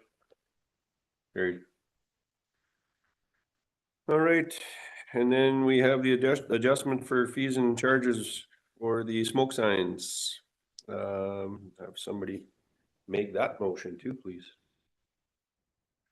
That Lamont County Council direct administration bring forward adjustments to the fees and charges bylaw for rental and deposit of smoke signs for the highway use prior to the fall burning season. Perfect. Any questions or concerns? Seeing none, all in favor? That's when we'll have the right set, right? When you bring it back? Yeah. That's when you'll have a, Yeah. how much we're gonna Yep. charge, okay? Carried. Thank you. All right, 7.6, rescue unit 5228. Go. Mr. Reading Council, you may recognize this as an item that was brought forward during budget and was not approved. We've sent the thing for inspection to ensure it was roadworthy, and he's bringing back a report and a decision for you to consider. Yeah, thank you, sir. So, in the new year, we look at our operational requirements for apparatus for the Lamont County Emergency Services. One of the decisions that was made was to move a rescue from one station to another station. In the midst of that move, it was decided that we would send it in for an inspection to ensure everything was good. It is scheduled for a March CVIP, so when they're in for a service, we just ask for an inspection. On page 132 of the agenda, you'll notice that there was some serious concerns brought to us by our inspection shop, who are also the people that do our CVIPs. One of the concerns on this unit is the age and value of the truck. The value of this vehicle is approximately $10,000 to $17,000, looking at comparable units at public auction throughout Canada. The quoted repairs on this truck currently are $13,914 for it to be deemed roadworthy for its CVIP. So the decision was made to bring it to council, looking for direction if we proceed with repairs, either we repair this truck with the quote as presented, or we remove this truck from operations as it will be deemed unroadworthy. And then the second ask is to look at if we can move up the purchase of a replacement truck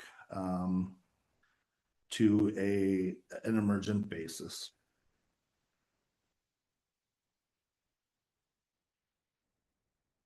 Do the work here explains pretty much, sorry, I didn't interrupt you. No, that's It's, okay. brakes and tires, right? Brakes and tires. So was this truck in use? Like nobody did a pre-trip and noticed any of this? So it was caught on the pre-trip when it was being prepared to move. Just once. Pardon me? You just caught it once. So it has been in for some slack adjustments previously, and it is at the end of the life on those brakes going forward for its full CVIP. There's only two axles, the front steering axle, which the brakes don't wear that much, and you got the one on the back. I can't believe that the brake job is gonna be, and there's some mud flaps and a few things gonna be 14 grand.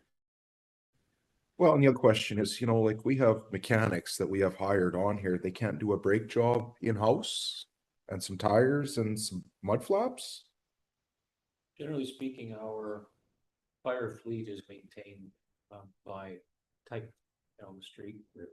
Um, I guess could be a question for Mr. Dietz whether or not this could be brought in for that. Cause we'd save a pile by doing this in-house, right?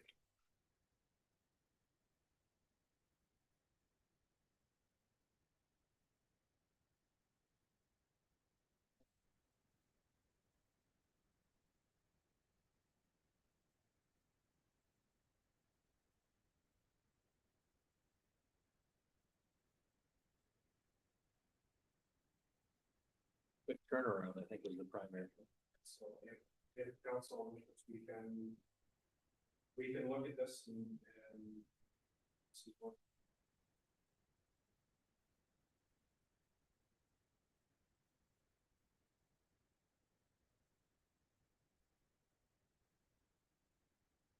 Save us some money, labor.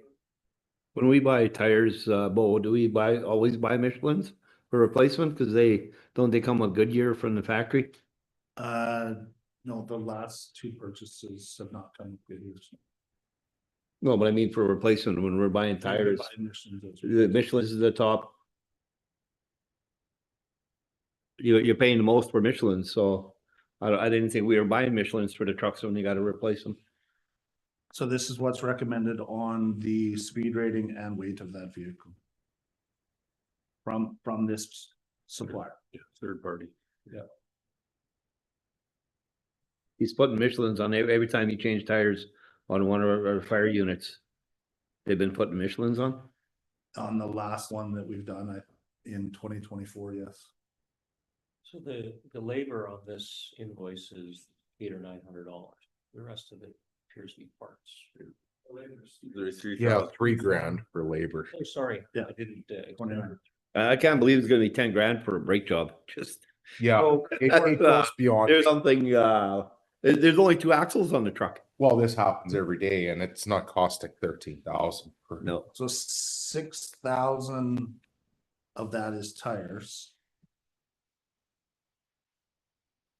Yeah, which we're paying their markup rate, like, that's normal wear and tear, this brakes and tires, so this is just something that should have been done right along. this is As this truck's maintenance, aged. CVIP stuff, right? Yep. No matter what, you're gonna have to. Yeah, have to fix it anyhow, right? That truck has no miles on it in the S-cams, so do they not get greased? Yeah, we follow our 3-level service, schedule. How many Right. kilometers on the truck? Yeah, that was the question. So that it's showing, less than 12,000 kilometers, but this truck came to us third hand. Unsure if that was correct when it came into the fleet. Yeah, but the S-cams. On my trucks, I get over 1 million kilometers on them. I can't believe the S-cams that wore out and, Yeah, it's very, this is a pretty,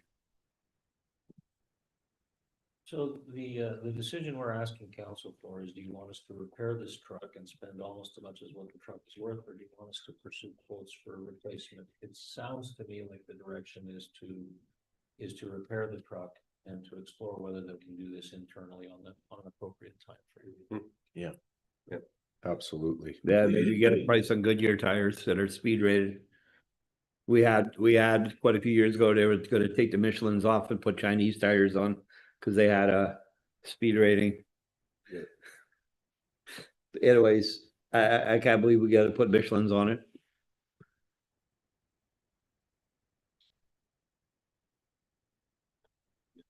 Check and see if we can do it, especially now we have the amount of mechanics we have. And then maybe while you're doing that, just to add in, is see if we can get ourselves back to being CVIP certified even for our own stuff. We have mechanics that are. Or are we not right now? So, probably one that's not having to be. Or other shots. So can we do our own CVIPs?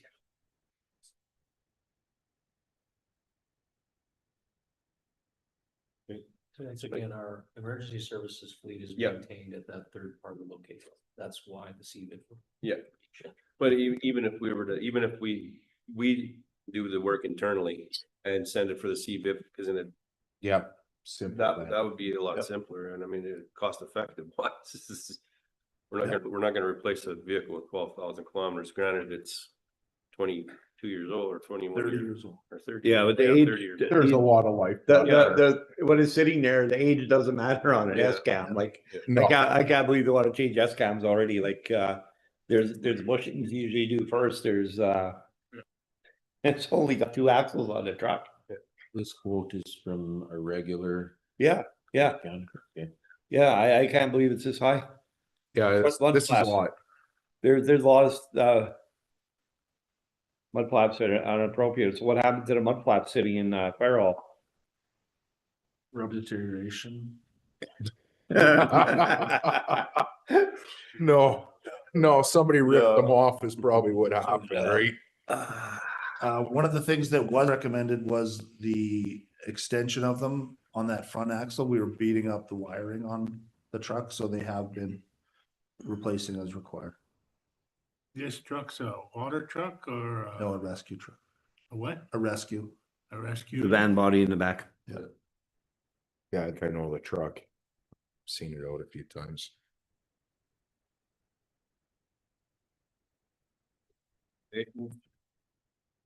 You in-house? Yeah, definitely. Look at it in-house. Without a doubt, it's a brake job and some tires. I think you guys could throw some mud flaps on there. And I'm thinking, because Goodyear is recommended for fire trucks, and I'm sure they're a lot cheaper Cheaper. than, lot cheaper than Michelin's. Michelin's are top of the line, like, that's as top as they get. Well, the thing is, in just so many years, you gotta take them off. That's why I was saying we gotta buy the trucks with the same 22.5, take them off fire truck, put them on a gravel truck and burn them off till they're done. Yeah, trailer tires, whatever. Everything, yeah. This truck, it says moving from one place to another? Yeah. So it's going from where to where? It's going from Station 2 in Bruderheim to Station 4 in Lamont, just based on staffing.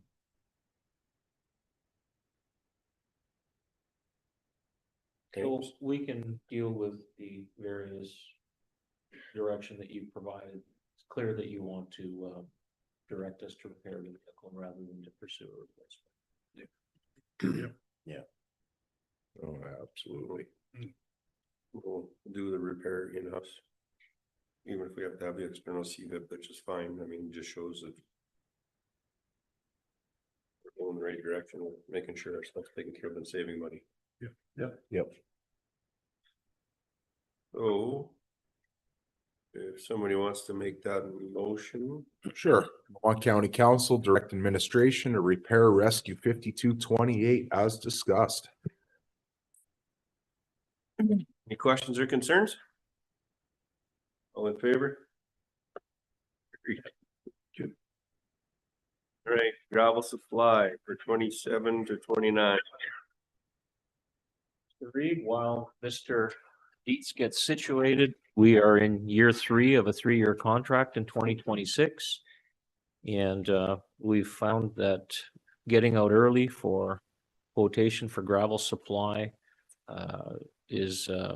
may provide better pricing. So Mr. Dietz is here to recommend acquisition of gravel for 2027 to 2029. Go ahead, Darby. So as Mr. Tarnowski said, our current gravel supply contract expires at the end of 2026. We are currently hauling the majority of that gravel, should be completed by the end of the week. And as we look for our next gravel supply contract, we've completed our annual survey of our gravel piles for our accounting year-end work.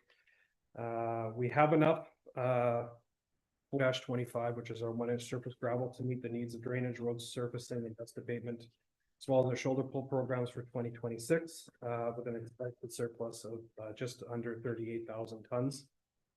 In regards to our 440 and our 680 aggregate, we do have enough for 2026 with an expected surplus of 7,800 tons of 440 and 4,700 tons of 680. And to ensure that we do not end up in a situation where more surfacing aggregate is needed in a given year, either due to severe weather events or increased plant activities, we do recommend to continue the previous practice of purchasing aggregate in excess of what is typically used annually in order to maintain strong county crushed aggregate reserves. So as shown in the attached draft RFP, we're recommending to purchase 80,000 tons of 4-25 surfacing aggregate per year for the next 3 years to increase our surfacing gravel reserves. In 2026, we'll utilize approximately 76,000 tons over all of our programs. It's projected by the end of the 3rd year of this contract will have increased by approximately 12,000 tons for a total surface aggregate reserve of 49,650 tons. We're also recommending to purchase 8,000 tons of 440 aggregate in 2028 and 2029 to increase our 440 reserves as well. In 2026 and 2027, our public works projects will utilize 6,000 tons of 440 each year over all of our programs. By the end of the 3rd year of this contract, our 440 reserves will be down to just under 6,000 tons. 440, what size is that? Be inch and a half. So the main size of aggregate we buy is 425, which is 1 inch gravel. 440 is inch and a half, and the 3-inch gravel is rarely used, and that is the 680. So the proposed RFP, we've changed very little other than the total amount we'd be buying per year. We have removed the sand portion under the existing contract because we do have a large sand which we use. We treat that as for winter sand, and we have added our 440 because that has been getting depleted over the last few years.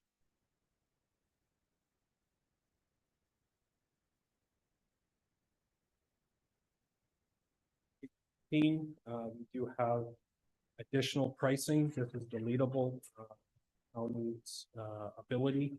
So for each year, we ask the proponents to provide an hourly rate for loader and operator in case we're not able to have a loader if it goes down.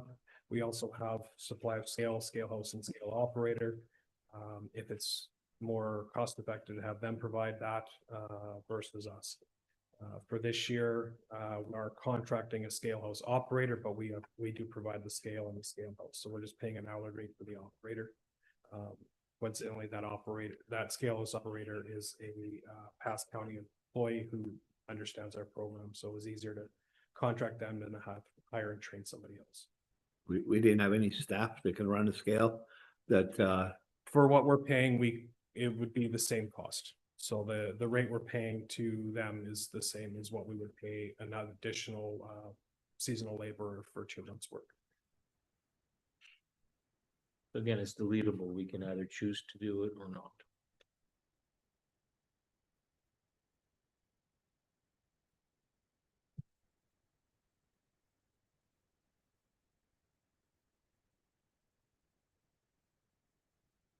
Gerald, what's your opinion on gravel for oil dust control?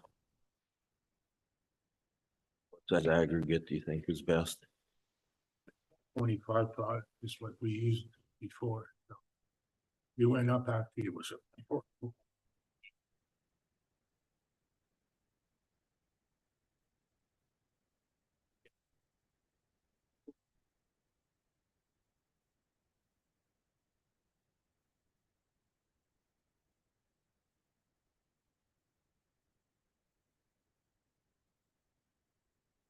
They proposed here, but the 420 is suffice. 425. Or 425. 425, yeah. Which is decent rock. Really is. For what we're doing. Yeah, the 420 has been used for years. It's 3/4 inch. A lot of counties have moved to a 425. It gives you a little larger stone, but using inch and a half, you do get a lot of pop tires. It's more rough. The 425 just gives you a little bit more bite on the road. In the case of oiling, it holds up well. The sand content is similar but slightly You know, there's not much on the lower end difference between a 420 and 425 spec. It's on the top end. And then we get them to guarantee same kind of fractionation rate. Yes, so our contract is utilizing all AT spec. So sand content, 1-phase, 2-phase fracture is all as per AT spec. And who's doing the testing? So the contractor is required to do testing, and then we do periodic testing as well. We do it in-house. We have not been, but we do have the equipment to do it. Just when the contractor has been doing the crushing, we've been in the midst of our programs. So we've had sent in some samples to a lab in Edmonton. You don't want to just do that in-house with our own sieves? We can, it's just Fast. when he's crushing, you know, he'll crush for 2 or 3 weeks and then shut down, and we haven't had the staff available to just get it done. It's something we can do, but the contractor is supplying daily sieve results as well. So our testing is just to make sure that we're keeping them honest. Yeah, as long as we're both doing the same thing and having the same results. Yep. Kind of read through this about, I didn't spot the removal of gravel from his property or the stockpile from the, how long are we allowed? So Gravel and we're allowed, under this contract, we're allowed to have the gravel in his property for 1 year. So starting for 2026 year, we actually started hauling early at their request. We didn't get invoiced until 2026. So we started hauling in December of 2025. But typically we'll start hauling in January and then complete in mid-March. And then if there's anything, we leave a balance in there to gravel the roads in that area. And then by the end of December of that year, we stop 2 rounds.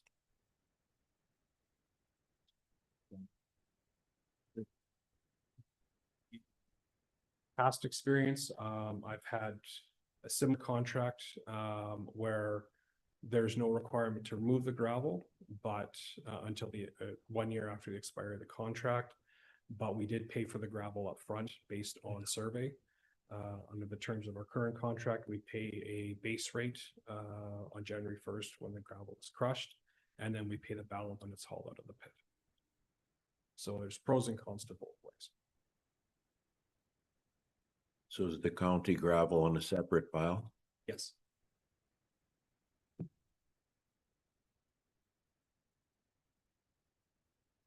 And he uses telescoping.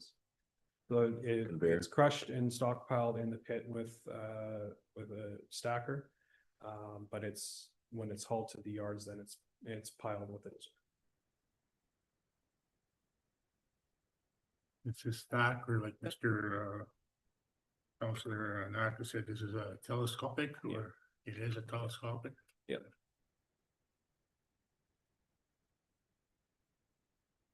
Yeah, he's got a nice setup there for staffing. Depends if that's who we get, right? Yeah. So, It's up for tender, so. yeah. Any other questions? Not from me. Gerald, have you seen this gravel coming out? Have you seen it, what they're hauling now? I did drive into there the other day.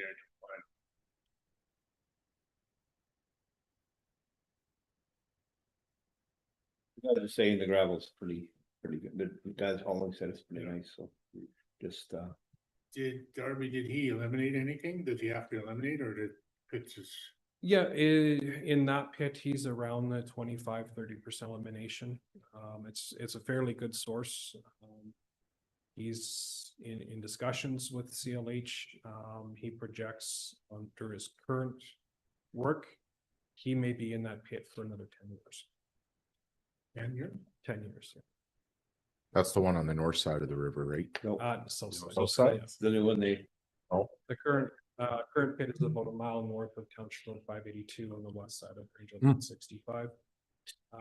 Tracy Sharofsky been in behind, it's a few quarters of land all touching.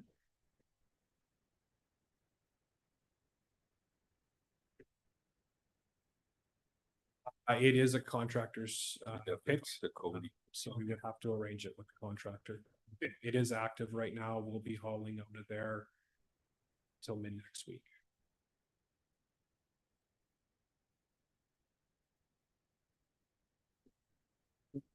Got it, right? See what we got. Might be worthwhile to put it through a sieve, see what we got, right? Make sure it's following the contract. Doing a little sample. Yeah. Would be best if you coordinated with Mr. Poulin or Mr. Dietz to do that. Okay, so somebody want to make the motion for the request for proposal for 27 to 29? Sure. Lamont County Council direct administration to issue a request for proposal for the purchase of aggregates for 2027 to 2029 as presented. Okay, questions or concerns? All in favor? Yeah. Carried. Follow-up action plan.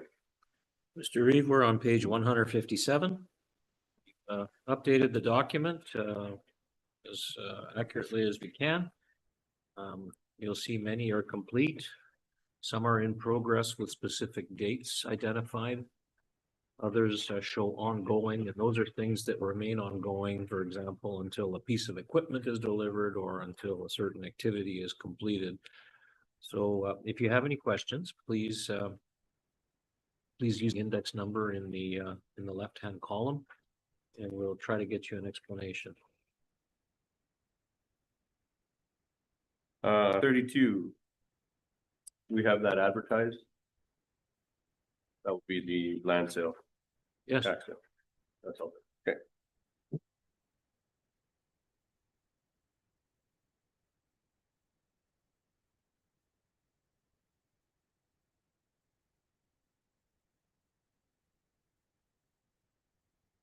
You else have any questions about the follow-up action plan? Is there any news on the enforcement matter? No, as you may recall, the party has hired a lawyer, has named his neighbor, and has not named us as a respondent, but as an interested party. So that continues. Now that it's in the legal realm, we wait and work through the lawyers rather than working directly with the landowner.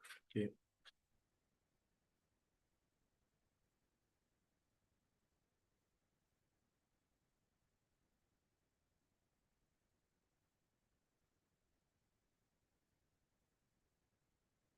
Any other questions? Yeah, number 24, Darby, how soon are they gonna have a design or a idea of what it's gonna be at the Heartland truck stop?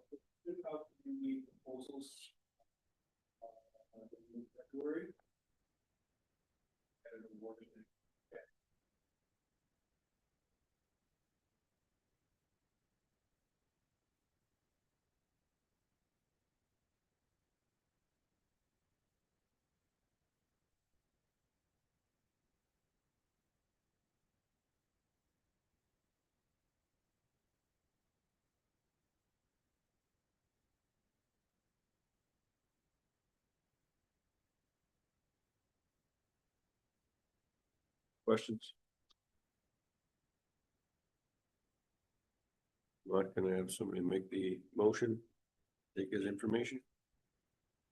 I move that Lamont County Council accept the January 27th, 2026 follow-up action item report as information.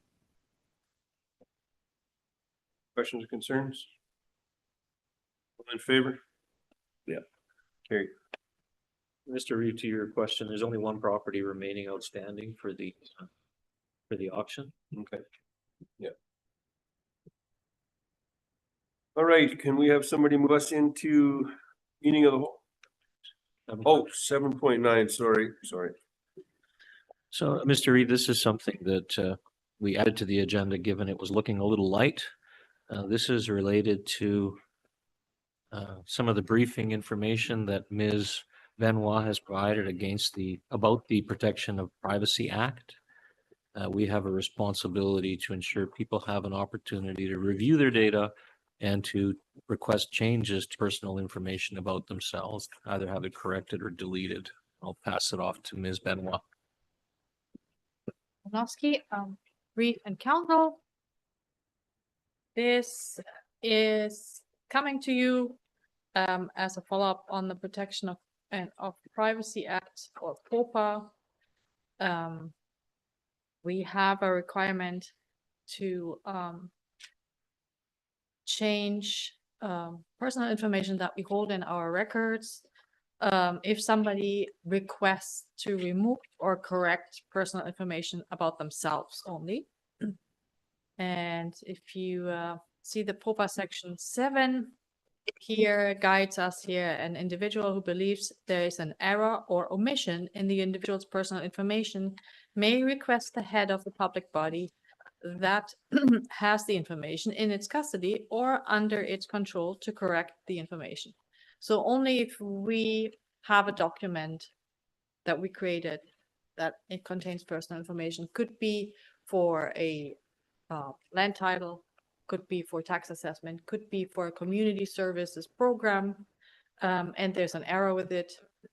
They recognize it, they can ask to change it. It can also be corrected if something is not written correctly, a name is not correct, or a date of birth, or an address is not correct. We have to respond within 30 days of that request received. And in the past, we had a form that people could request if they moved or changed telephone number, changed anything. We had a little form in reception. People could fill it out, give back, and then it was distributed through our departments. Now it's a little bit more formal, and we're kind of moving into this. We still have the other form, but this is kind of where we want to go. And which clearly this has to be signed, and people clearly have to state what they want to have changed or deleted from our information that we have. Maybe as an addition, not everything can be deleted. If we need the information to create a tax assessment, to provide a service to the resident or the ratepayer, then we need to keep that information until at least 1 year after the service has been provided. So this is the new requirement, and we hope that this will clarify things for people that want to change their information. This information is on our website under Access to Information and Protection of Privacy page, and can be downloaded and filled out home and brought in or sent in to us so we can change it.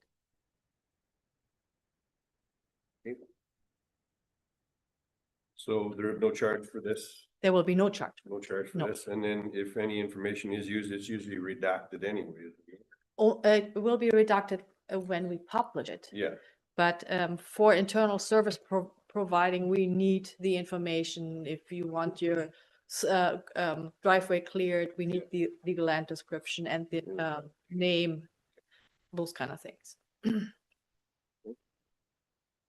questions or concerns?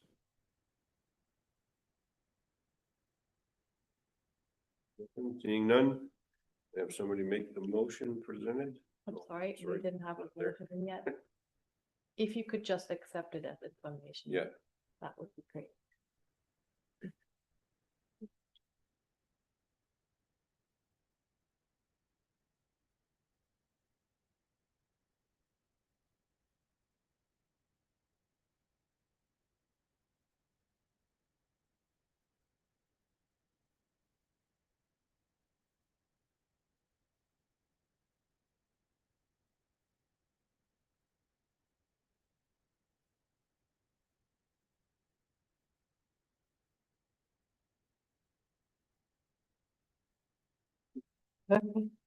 We'll put it in.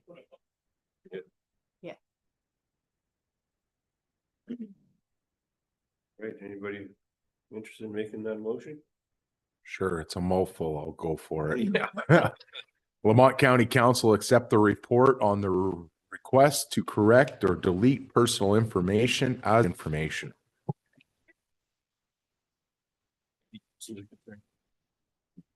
All in favor? Yeah. Carried.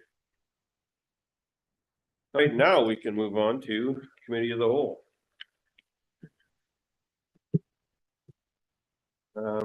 I can do that one, I guess. I make motion that Lamont County Council move the January 27, 2026 regular council meeting into committee of the whole meeting at 11:27 a.m. Favor? Yeah. Carried. All right, second residences on agricultural parcels.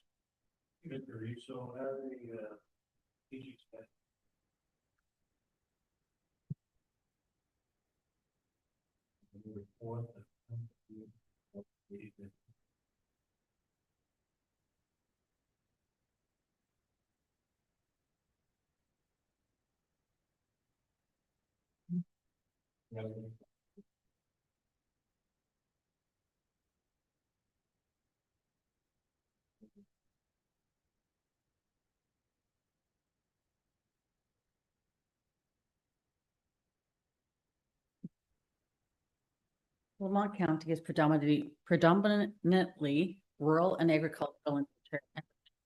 The farms and family operated parcels. So the request for additional dwellings typically arise to support those multi-generational living arrangements. Farm succession planning, housing for family members, etc., involved in the agricultural operations, as well as aging in place considerations. Underneath that current land use bylaw, limitations on the number of dwelling units restrict the county's ability to respond to these legitimate needs without requiring rezoning or variance applications.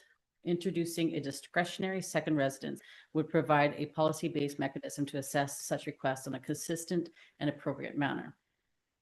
So council has several options in which to address additional residential development on ag parcels while maintaining effective developmental control. So one option is to amend the land use bylaw to allow a second residence as a discretionary use within the ag district, removing the for a care-based or farm worker use. This approach would introduce flexibility to respond to site-specific circumstances while ensuring that each application is reviewed by the Development Authority or by the Municipal Planning Commission against established evaluation criteria and broader county policy objectives. This approach is consistent with the Lamont County MDP, which emphasizes supporting agriculture as the primary land use, minimizing land use conflicts, and preventing premature or fragmented subdivision, and encouraging orderly and efficient development. Allowing a second residence on the discretionary basis supports these objectives by providing flexibility without creating an automatic entitlement or ensuring proposals remain aligned with long-term planning goals and the continued viability of agricultural operations. Discretionary framework would allow conditions to be imposed related to minimum parcel size, the dwelling siting, separation distances, accesses / approaches, and servicing, by ensuring that additional residences do not adversely impact those agricultural parcels or uses or public safety. So retaining discretion also provides the ability to refuse applications that are inconsistent with county policy and strengthening the defensibility and transparency of our decision-making. A review surrounding and comparable Alberta municipalities indicates that permitting more than one dwelling unit on an ag parcel is a common practice, typically regulated through discretionary approval and specific criteria. Many municipalities establish minimum acreage size, retain oversight through the MPC, require consideration of agricultural impacts and future subdivision potential, and limit the total number of dwellings per parcel. Aligning with these practices would ensure that Lamont County's land use bylaw reflects prevailing regional standards and best practices. So if council chooses to proceed, the amendment would permit a second residence as a discretionary use within applicable districts, subject to the following criteria: parcel size, agricultural use, compatibility with the surrounding operations, dwelling separation, access and servicing, safety and environmental standards, and the long-term intent of the dwelling. In this context, council may also wish to consider whether the land use bylaw should explicitly limit residential development on ag parcels to a maximum of 2 dwellings, or whether flexibility could be retained to consider additional dwellings in limited and clearly defined circumstances. This policy direction will help ensure clarity for applicants while supporting consistent and principled decision-making. So I'm here to ask what it is that you would like to see in allowing for second residence or possibly third residences on ag parcels. I guess equally so what you don't want to see. Exactly. I think we should add acreages to there. We got, I know in Division, probably got a few that have 2 dwellings, people looking after their parents and then, the next generation comes and not just agriculture. So, to that point, I have seen in multiple places where they have parcel acreage size. Are the acreages around 10 acres? Are they more than that, less than that? Well, there's all different sizes. A lot of them Yeah. are creeks. Creeks are the boundary or whatever. Okay. They got natural subdivision. Okay. So would you want to see, say, 5 to 10 acres allow 2 residences? Anything less than 5 acres, only 1 residence? Those are all considerations that we need to look at. We'll get, because we're discriminating against the guys on acreages and they rightfully pay more taxes than agriculture. But So one example that I looked at, one municipal district that I looked at, they have regulations that 0 to 4.99 acres, you can have 2 residents. From 5 acres to 9.99 acres, you could have 3. And then anything over 10 acres, you could have 4 residents. I'm not recommending that, but that's a way to split it up so that it's fair and equal and still can meet safety codes regulations. I could name lots of that have 2 residents in Division 5. That have 2, the kids are living in one and or a kid or whatever, and the parents in another, vice versa, taking the farms over.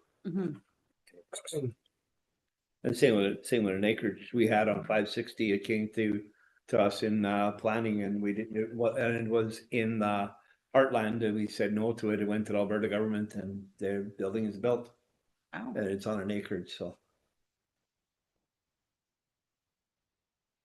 how do you divide it in case there's some legal issues and somebody wants out? How do you divide the property up then? well, that's something that is not allowed. You got to live with it. So.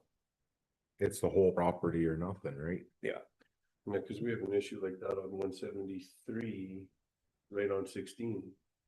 Property line is directly through, I think you might know that one too, property line is directly through the driveway. House is on one side and some of the stuff in the shop is on the other side, and Oh, yeah. how do you divide that now? With difficulty.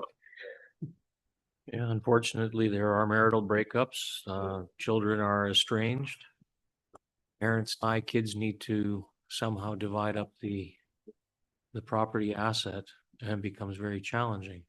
And unfortunately, we get, as the development authority, we get pulled into it as the subdivision authority.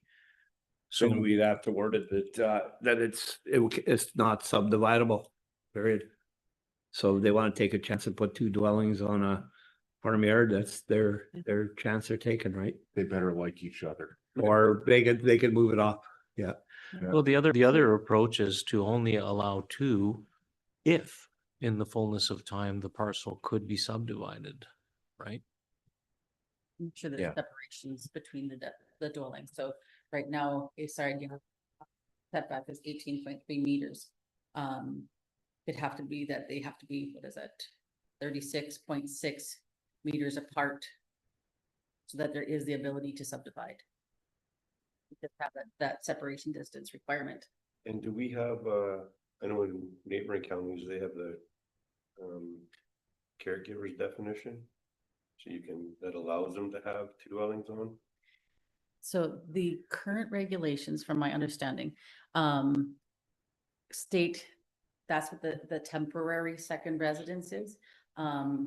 a legal opinion on that is that's not enforceable when you have a temporary second residence. Because there's, in the regulations themselves, there's no time frame. We are referencing to regulations. Are you talking about our land use bylaw?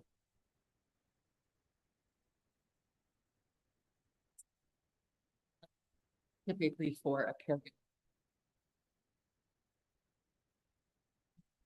It says right in there that it's a temporary residence, but how do you enforce something that has no timeline and becomes a home and it's been there for who knows how long? Well, it becomes generational. 'Cause Exactly. once grandparents move off, parents move in, and the kids take over, and they're Yeah. caregivers. It Yeah. just keeps going. So, which I mean is I don't personally see that as an issue, but it's the regulation of how Mhm. when you do have two siblings that decide to fight over a piece of property, Mhm. one is doing better than the other financially, and this one financially needs to offload that Yeah. portion. Exactly. How do you, that, like you said, we have to figure out how to make that, it's not, you either move building off or you. So Councillor Woitus indicates that perhaps the approval could be subject to the parcel becoming not subdividable, I think was your words. The other approach that kind of emerged out of Councillor Anaka's was that only allow two if it's subdividable, given appropriate separation distances and et cetera. Do councillors have a preference of one or the other? So what happens when you allow the supposedly second residence that was an office? Can they come now and change that from an office to a resident? That one, that office, if it was changed, would be a third dwelling on that property. Cause there is a son living already in a trailer, parents in a house, and this having office. There's further complications on that file too, that. Yeah. The subdivision could technically happen. But it would have to meet the subdivision regulations that are in the land use bylaw. Any building can be converted to be a residence as long as it meets safety codes.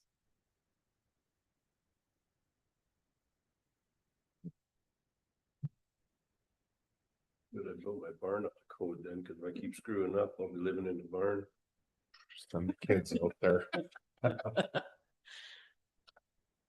You just sneak in one of the houses at Ukrainian Village. They wouldn't even notice you living there. They're closed all winter, and it's warm in the summer, so I'm not worried. So there would be nothing that we would have to. Is there something, shouldn't be, there's nothing, is there something that we need to change in our bylaws, in our land use agreement to be able to make this so that people can have the two dwellings? Just besides the 36 meters between? We would need to address the ability to subdivide, whether or not we want to allow that.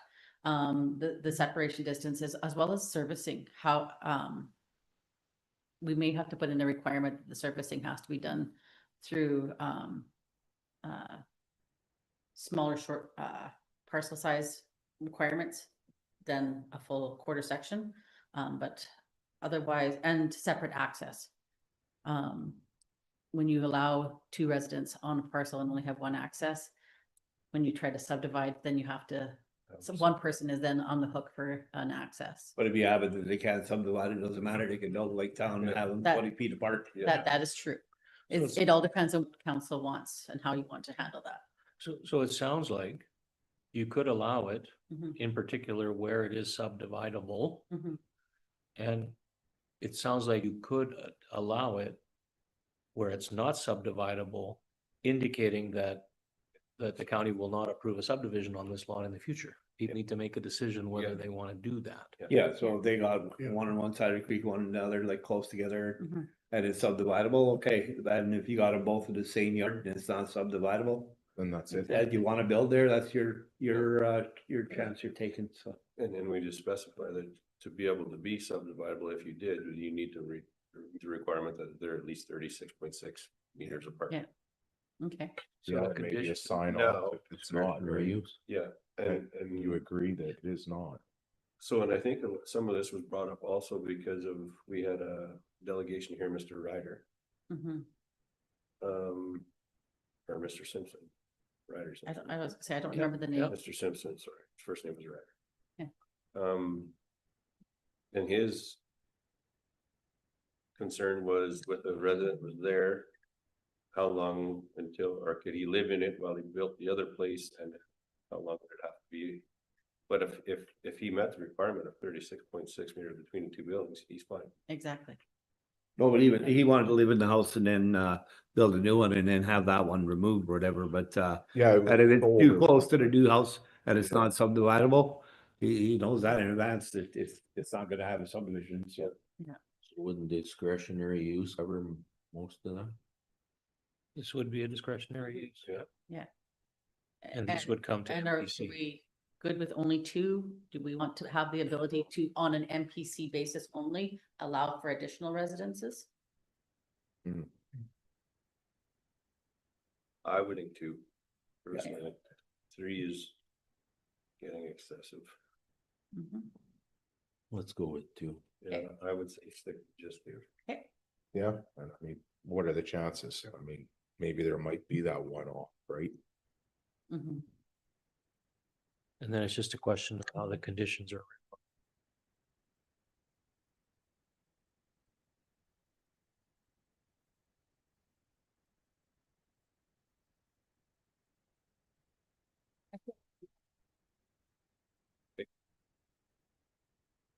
To the land use bylaw. So we will likely bring it first as a committee of the whole item for you to say, this is what we think you said. Yep, that's what we said. And then we'll bring it for readings and a public hearing. Okay. Yeah. Excellent. Thank you. All right, anybody else have any questions or concerns about the resident setbacks and bringing it forward? No. Right, somebody wanted to make a motion for 8. Lamont County Committee of the Whole accept the report on second residence on agriculture parcels as information and direct administration to bring back a report to future council meeting. I thought we were gonna add acreages to that. Yeah, I was. So we're gonna not say it shouldn't be discriminating. just Agriculture. Agriculture and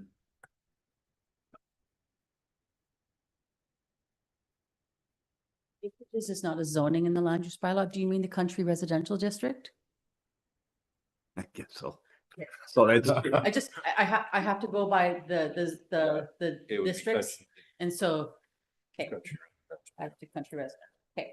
So we'll add it to country residential and so subdivided yard is a Agricultural. country, instead of parcels, it should be say agricultural and country residential districts.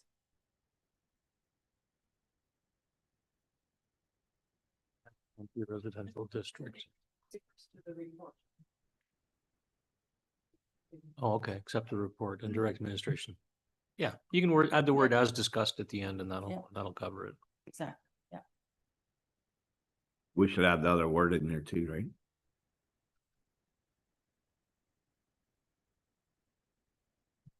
Ms. Benoit accurately says this is talking about accepting the report about agricultural parcels, which is the name. The as discussed means to broaden it to include all the thing that you said, unless you want to. As discussed with, what did you call that? What did you call that thing? An acreage? Acreage is, country residential zoning. And yeah, and country residential as discussed.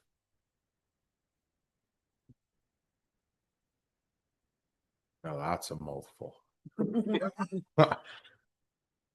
Yeah. I'm gonna read it again. All right. That other one. That other one. Lamont County Committee of the Whole accept the report on second resident on agricultural parcels as information and direct administration to bring back a report to future council meeting, committee of the whole meeting, right? Yes. Bring back a report to future committee of the whole meeting as discussed. Include county residential zoning. So change council to committee.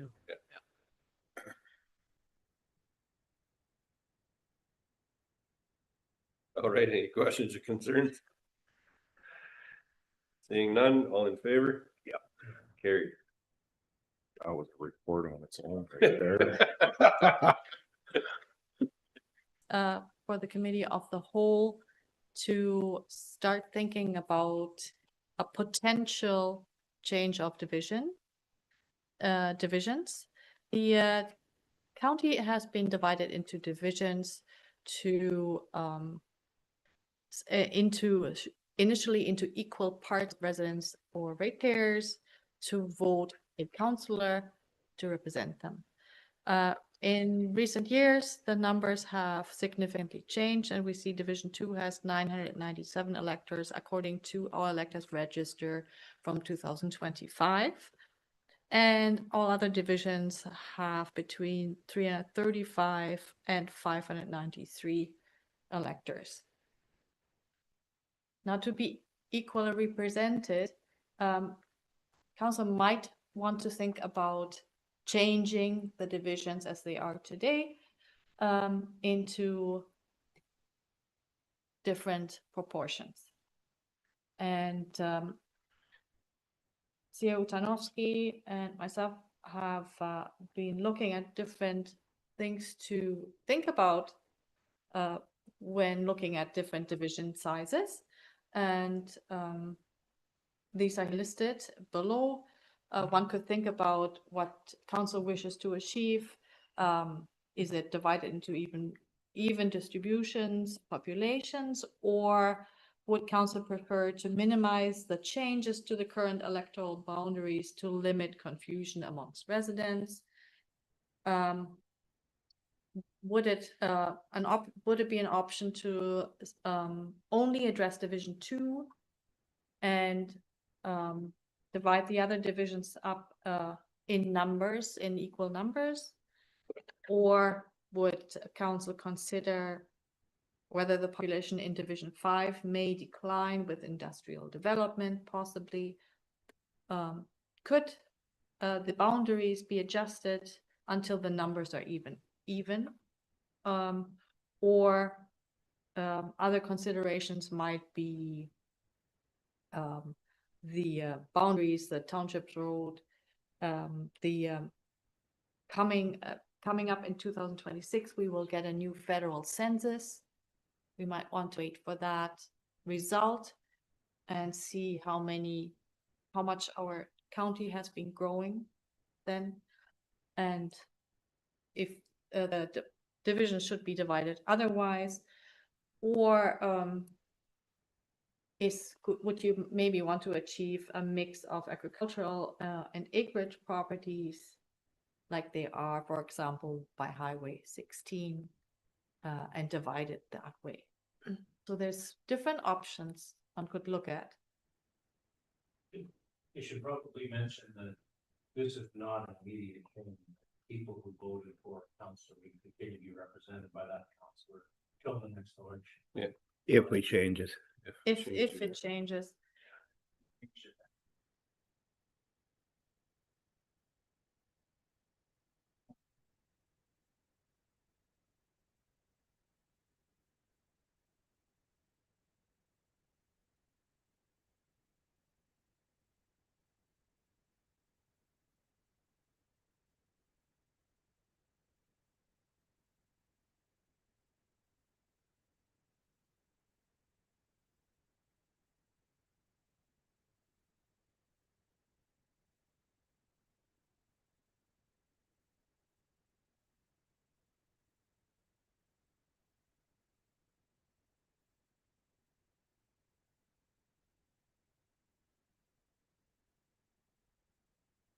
How were these come up with? These are just what from the last census?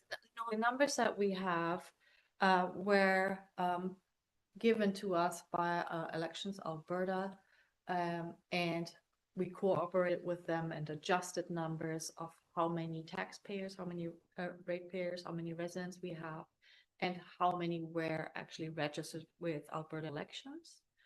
And we had to provide this elector register for last year's elections, municipal elections, and have updated it according to those forms that people filled out, Form 13, I've updated it afterwards, so the numbers from what we had before the elections are slightly different than after the elections because we had to make corrections, but in general, the amounts are equal to this.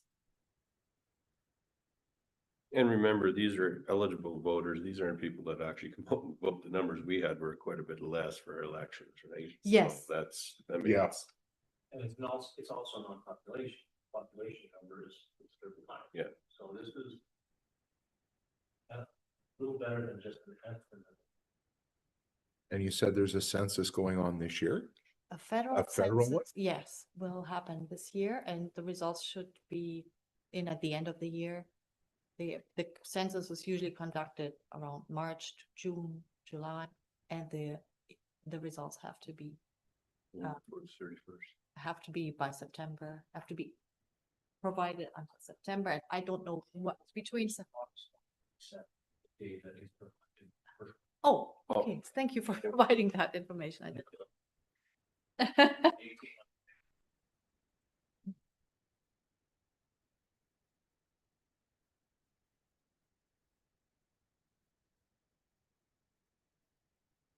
Yes. Does council have any strong feelings on any of these dimensions? Is there anything here that's more important than the rest? I wouldn't want to be a returning officer after that. Sorry. I wouldn't want to be a returning officer after you change the boundary. I say we gotta wait till there's a census, we know the actual figures, and you look at the county of Strathcona, there's thousands of population difference between their wards there. Every county has an area that has more people and less in each division. I think just leave it the way it is and be done with it.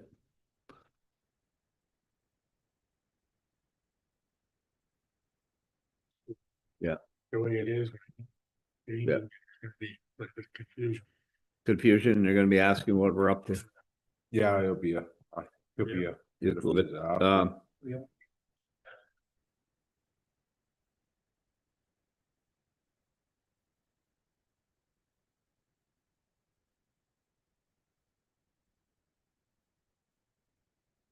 But that's, we got the county Strathcona, the guy in the rural has got, what's he got, I think 17 or 1800, and then, the ones in town there, they have thousands, they got 30,000 people.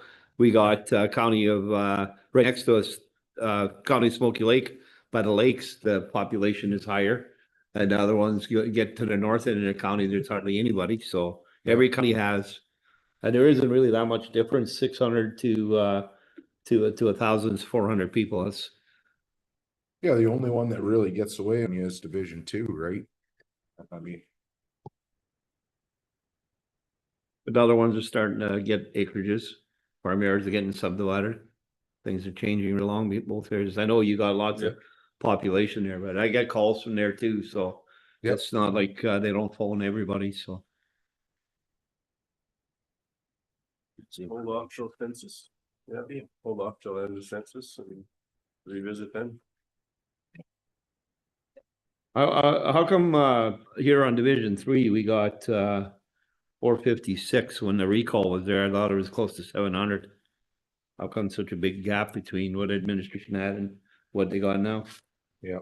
So these are the numbers provided by Alberta Elections. I'm not sure where the numbers, I think, before came from where did they come from? Oh.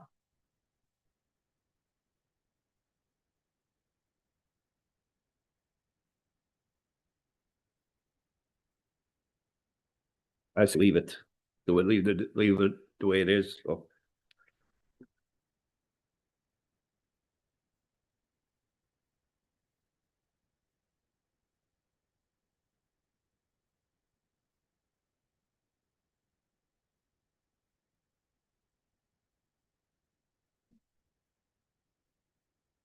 Yeah, maybe it's not as different as we think, right?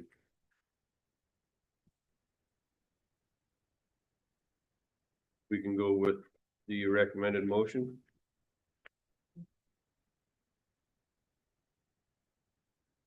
Okay with that? Lamont County Committee of the Whole accept the report on the review of electoral divisions as information and direct administration to bring back an electoral divisions report back after the results of the federal census in 2026 have been published. Any questions or concerns? None, all in favor? Yep. Carried. Okay, do we just want to come out of committee of the whole first and then we can? Okay. Somebody- Lamont County Committee of the Whole returned to the January 27, 2026 regular council meeting at 11:58 a.m. All right, all in favor? Carried. At this time, we'll break for lunch. We'll do 45 minutes, come back at 12:45.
Good afternoon, everybody. Thank you for coming back. We will continue on with our January 27 regular council meeting. So we would have come back to directors' reports. We have 0 directors' reports. So we'll move on to committee reports. Mr. Naka, you want to start us off, please? Yeah, I attended Lamont County Housing Foundation Board meeting last night. We discussed our 2026 budget. We renewed the Housing Foundation contract with Lamont Healthcare Center. This is for the Chief Executive Officer and accounting and payroll. They also do our union negotiations. This contract is up to 2028 with a yearly review. Union net negotiations will be held on January 29th and January 30th. The occupation numbers of the facilities are Beaver Hill Pioneer Lodge in Lamont, 48 residents, 7 vacancies, and 2 suites are in transition. The self-contained units, Father Krzyzanowski in Mundare, 1 vacancy, and it's under maintenance. Dr. Strilchuk, Mundare, full.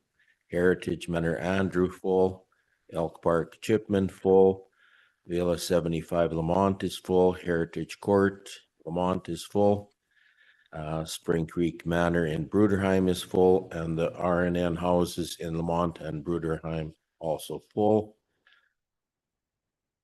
I'm thinking of the requisitions will be when assessment numbers come out. So that's probably a couple months down the road. We had a Willingdon Seed Plant Board meeting on January 19th. We reviewed the 2026 budget. We did the seed plant manager performance review. Went over on the 2026 maintenance items and presented a review from the seed processors conference. I attended the seed processors conference January 14th to 16th. A lot of interesting information there. Some of it was given by chemical reps. Some of that is a little over our heads there. There was a presentation by 2 seed plants. The one in Tabor, I guess they operate 2 sites. They had their old plant in Tabor. They built a new plant 23 kilometers away. And the new plant operates usually, they have a lot of pulse crops there, so that's its main cleaning. There's another plant that was just about going to shut down. The manager decided to just do little things and clean it up. Some paved driveway, some cleanup and restoring of the facility, and I guess a lot of the old customers starting coming back, and they upped their cleaning numbers. There was a presentation from someone that's been involved with the Roundup lawsuits over the years. I guess they started in the United Kingdom, came over to the United States, and I guess there are a lot of companies that like the lawsuits with these big corporations because that employs them for a long time, eh? And the feeling is glyphosate products will be around forever. They just might not be made in the United States. But then the farmers need that, and you can't exactly put big tariffs on it. So I guess they think glyphosate will be around for a good long time. There were some panel discussions on how to keep the co-ops going, diversifying your income. I left a copy for everybody on the seed cleaning rates for Willingdon seed plant, and then they don't do individual prices for plants anymore. They just give a range from highest to lowest and the average. And that's about it for my 2 reports, or 3. Anyway, I'd like to move my report on the Housing Foundation, the Willingdon Seed Plant Board meeting, and the Seed Processors Conference as information. Any questions or concerns for Mr. or Councillor Naka? Or is on his reports? None? All in favor? Carried. Anybody else have any committee reports? No, mine was the same. We went to the Housing Foundation, same thing. Okay. Nope. Me neither, and nothing for you either. Perfect. All right, well, that concludes our committee reports. We'll move on to number 11, correspondence. We don't have any correspondence for action out of this one. We'll move on to 12, correspondence for information. Mr. Reed, I'll take you through the 6 items. If you believe that any of them requires action, obviously you can. The first one on page 172, 73 is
the municipalities of Alberta with regards to the funding model.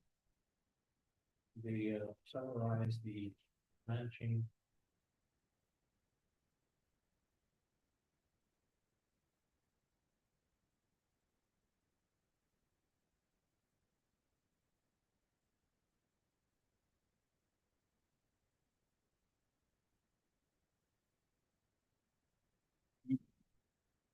They can hear us, but they can't hear you. Thank you. Apologies. I've gotten used to just talking to the ambient mic. The police funding model framework determines how policing costs are shared.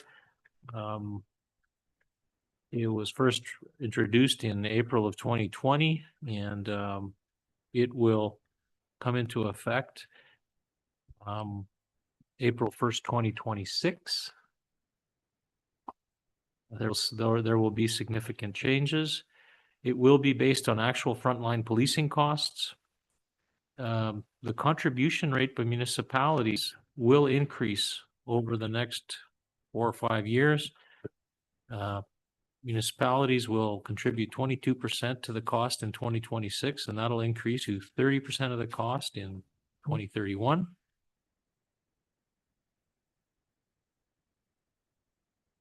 All municipalities will be paying just about $600 million in the next 5 years, and I'm just rounding the number up. The formula will change in a number of ways. There will be the addition of an allocation for weighted occurrences or calls for service. There will be a modest reduction in the formula on equalized assessment. The crime severity index has been removed. So just because a municipality may have a higher crime severity doesn't necessarily mean they'll be paying more. There has been a population density subsidy added as a modifier, And there will be annual data reporting. I'm sure that councillors will hear more about this at the March RMA convention. And again, this new formula will come into effect on April 1st. We are working with the estimated cost that that was provided to us. And we're hopeful that the budget, that the cost remains within our planned budget. If we now go to item 12.4, we've got the a notification about the Alberta Community Crime Prevention Conference. As a general rule, Lamont County councillors have not attended this this conference. This is not one of the conference on the council or the approved council attendance list. So if somebody is interested in attending this conference, it would require a resolution of council for you to go with funding support from Lamont County. On 12.5, we have, this is kind of a funny one. We received information and a verbal invitation from the Fort Saskatchewan and Lamont County Chamber for a lunch and learn, which occurs on February 19th. The invitation ought to be coming from the Fort Saskatchewan and Lamont Chamber. However, you'll see that this is coming from Mr. Olson. So what he's done in order for us to provide councillors more notice is he has reflected what he knows in what amounts to an invitation that will follow. This has to do with AI and learning about the power of AI applied in Alberta, what it means for business and communities.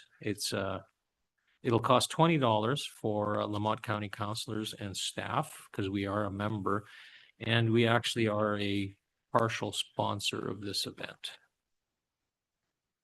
So you can register directly, or you could register perhaps through Ms. Benoit. And the last item on page 202 is somebody who's asking for a late fee of $600 to be refunded. This individual had concerns with an assessment that increased from about $2,500. Sorry, his taxes increased from $2,500 to $6,500. He was shocked at the assessment. On the advice of Mr. Boyko, he met with the assessors that were here earlier today and asked for them to undertake a reassessment.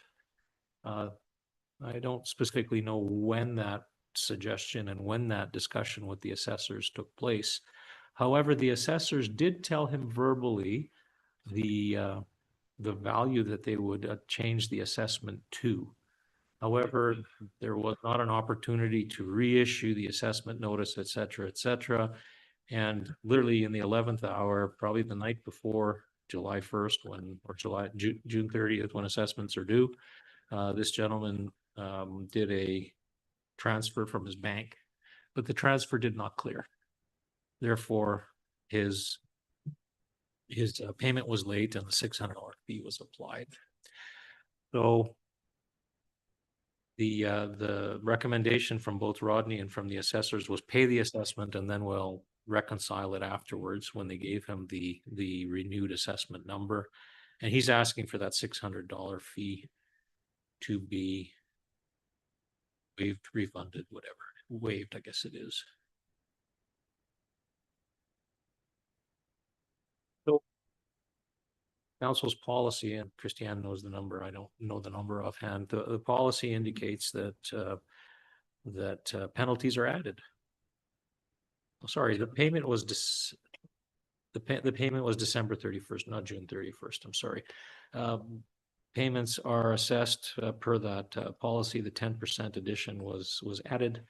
And there was, notwithstanding the fact that the revised assessment came very late, it's just that his payment did not clear in time. So council has the option of guess in some respects, simply accepting this information or directing staff to uphold, or the council decides to uphold the policy for payments and late charges. Or council can, if you wish, you can refund this person, this waive or refund the $600. He has paid the fee, so it would be refund.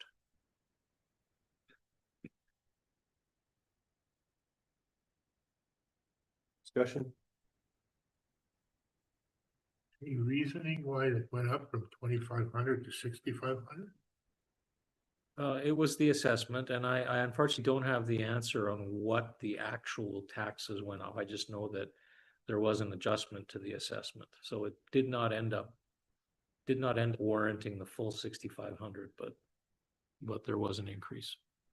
I'm guessing since he moved the RTM,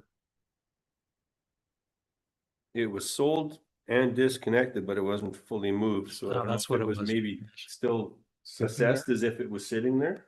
But I'm guessing if that was moved, that he may have had another place built. I don't know the background of this Yeah. I think property or there's this fella, I don't know.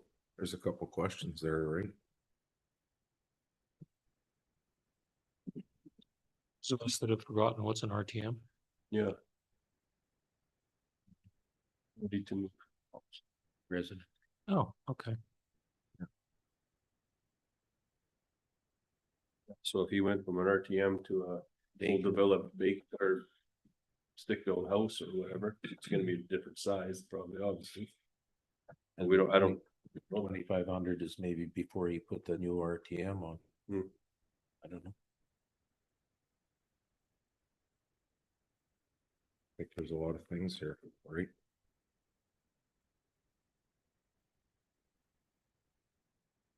I almost wonder if we just leave it at the fee that is on there due to not enough information, even on his behalf. Yeah, this is one side of the story, right? Yeah. The other alternative is you can refer to information to administration to provide further information. Long and the short of it, though, is that He he missed made his it. payment very late. Still came in late, yeah. Made his payment very late. Yeah. Ed, you don't have any more information on this? No. No,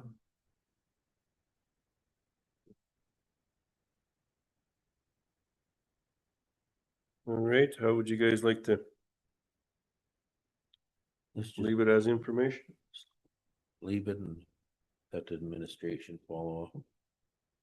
I don't. Yeah, Well, Get some if information. you want us to do something, you need to direct us. to Yeah. do something. yeah, I think we need If some not, more. we leave it information. as, if we Yeah. leave it as, just as for information, usually we don't do much with It's it. just there. When you do it as information, it means we don't do anything more. Yeah. If you want to direct us to bring more information, then please. I think it'd be fair to maybe bring back something. Get the whole story. Yeah, Yeah. well, there's obviously, you know, and it's a good chunk of change difference. I should question this a little bit, no? We need more of the story. Yep. Yeah, we got a good start on it, but there's obviously, there's something missing here. Shannon's writing up a recommendation Sure, I could do that. or a motion. All right.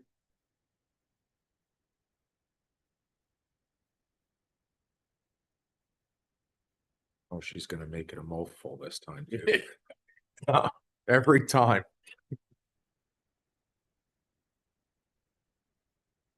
Lamont County Council direct administration to bring back some more information on the tax assessment and late fees, 2025 correspondence from Chris Loomis. Right, any questions or concerns? None, all in favor? Carried. And Mr. Reeve, if somebody could make the general to accept all correspondence. Yeah. Lamont County Council accept all the others as correspondence items for information. Questions or concerns? All in favor? Carried. All right. our calendars.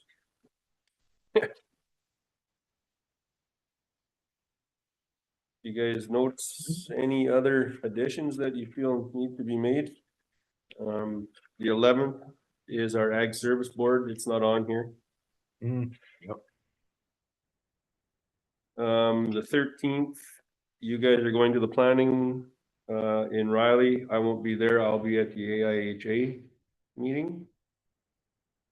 And the 14th, I'll be doing the Birkebiners. If anybody wants to attend the Birkebiners. Take your skis. Yeah, You gotta go out about 2 miles and give the speech. You know Yeah. that, eh? well, they won't like me because I'll have a snowmobile in there. John Espatuke, which is on mine, it's on the 19th. Regular council, and then you guys will see the 25th, 26th, 27th is when I go to Ottawa. One other that emerged after the publishing of the agenda is that we have scheduled the meeting with the Elk Island School Board Oh, on yeah. the 24th. And Yeah. our attempt is to have that as early as 4:30 in the afternoon if possible, given that they have an open house at the Lamont arena that day, not the arena, at the community hall that day. Rather than, pushing that late into the evening, have it immediately following the council meeting. There is also a tentatively scheduled coffee talk that we're trying to arrange for Councillor Aka. I don't know what the date of that one is, but I thought we were starting them after the hall meeting. Isn't that what we said when we first brought this up in November? I thought That right after the hall meeting, we started bringing up the coffee talk. don't recall that specifically because we were actually scheduling some in January and we're unable to schedule. That's what we're doing. Gonna be March now. Well, said we were gonna do the hall thing first and then do the coffee talks after. That's what, Okay, I don't remember that. that's what we said in November. Okay, and then the calendar's good.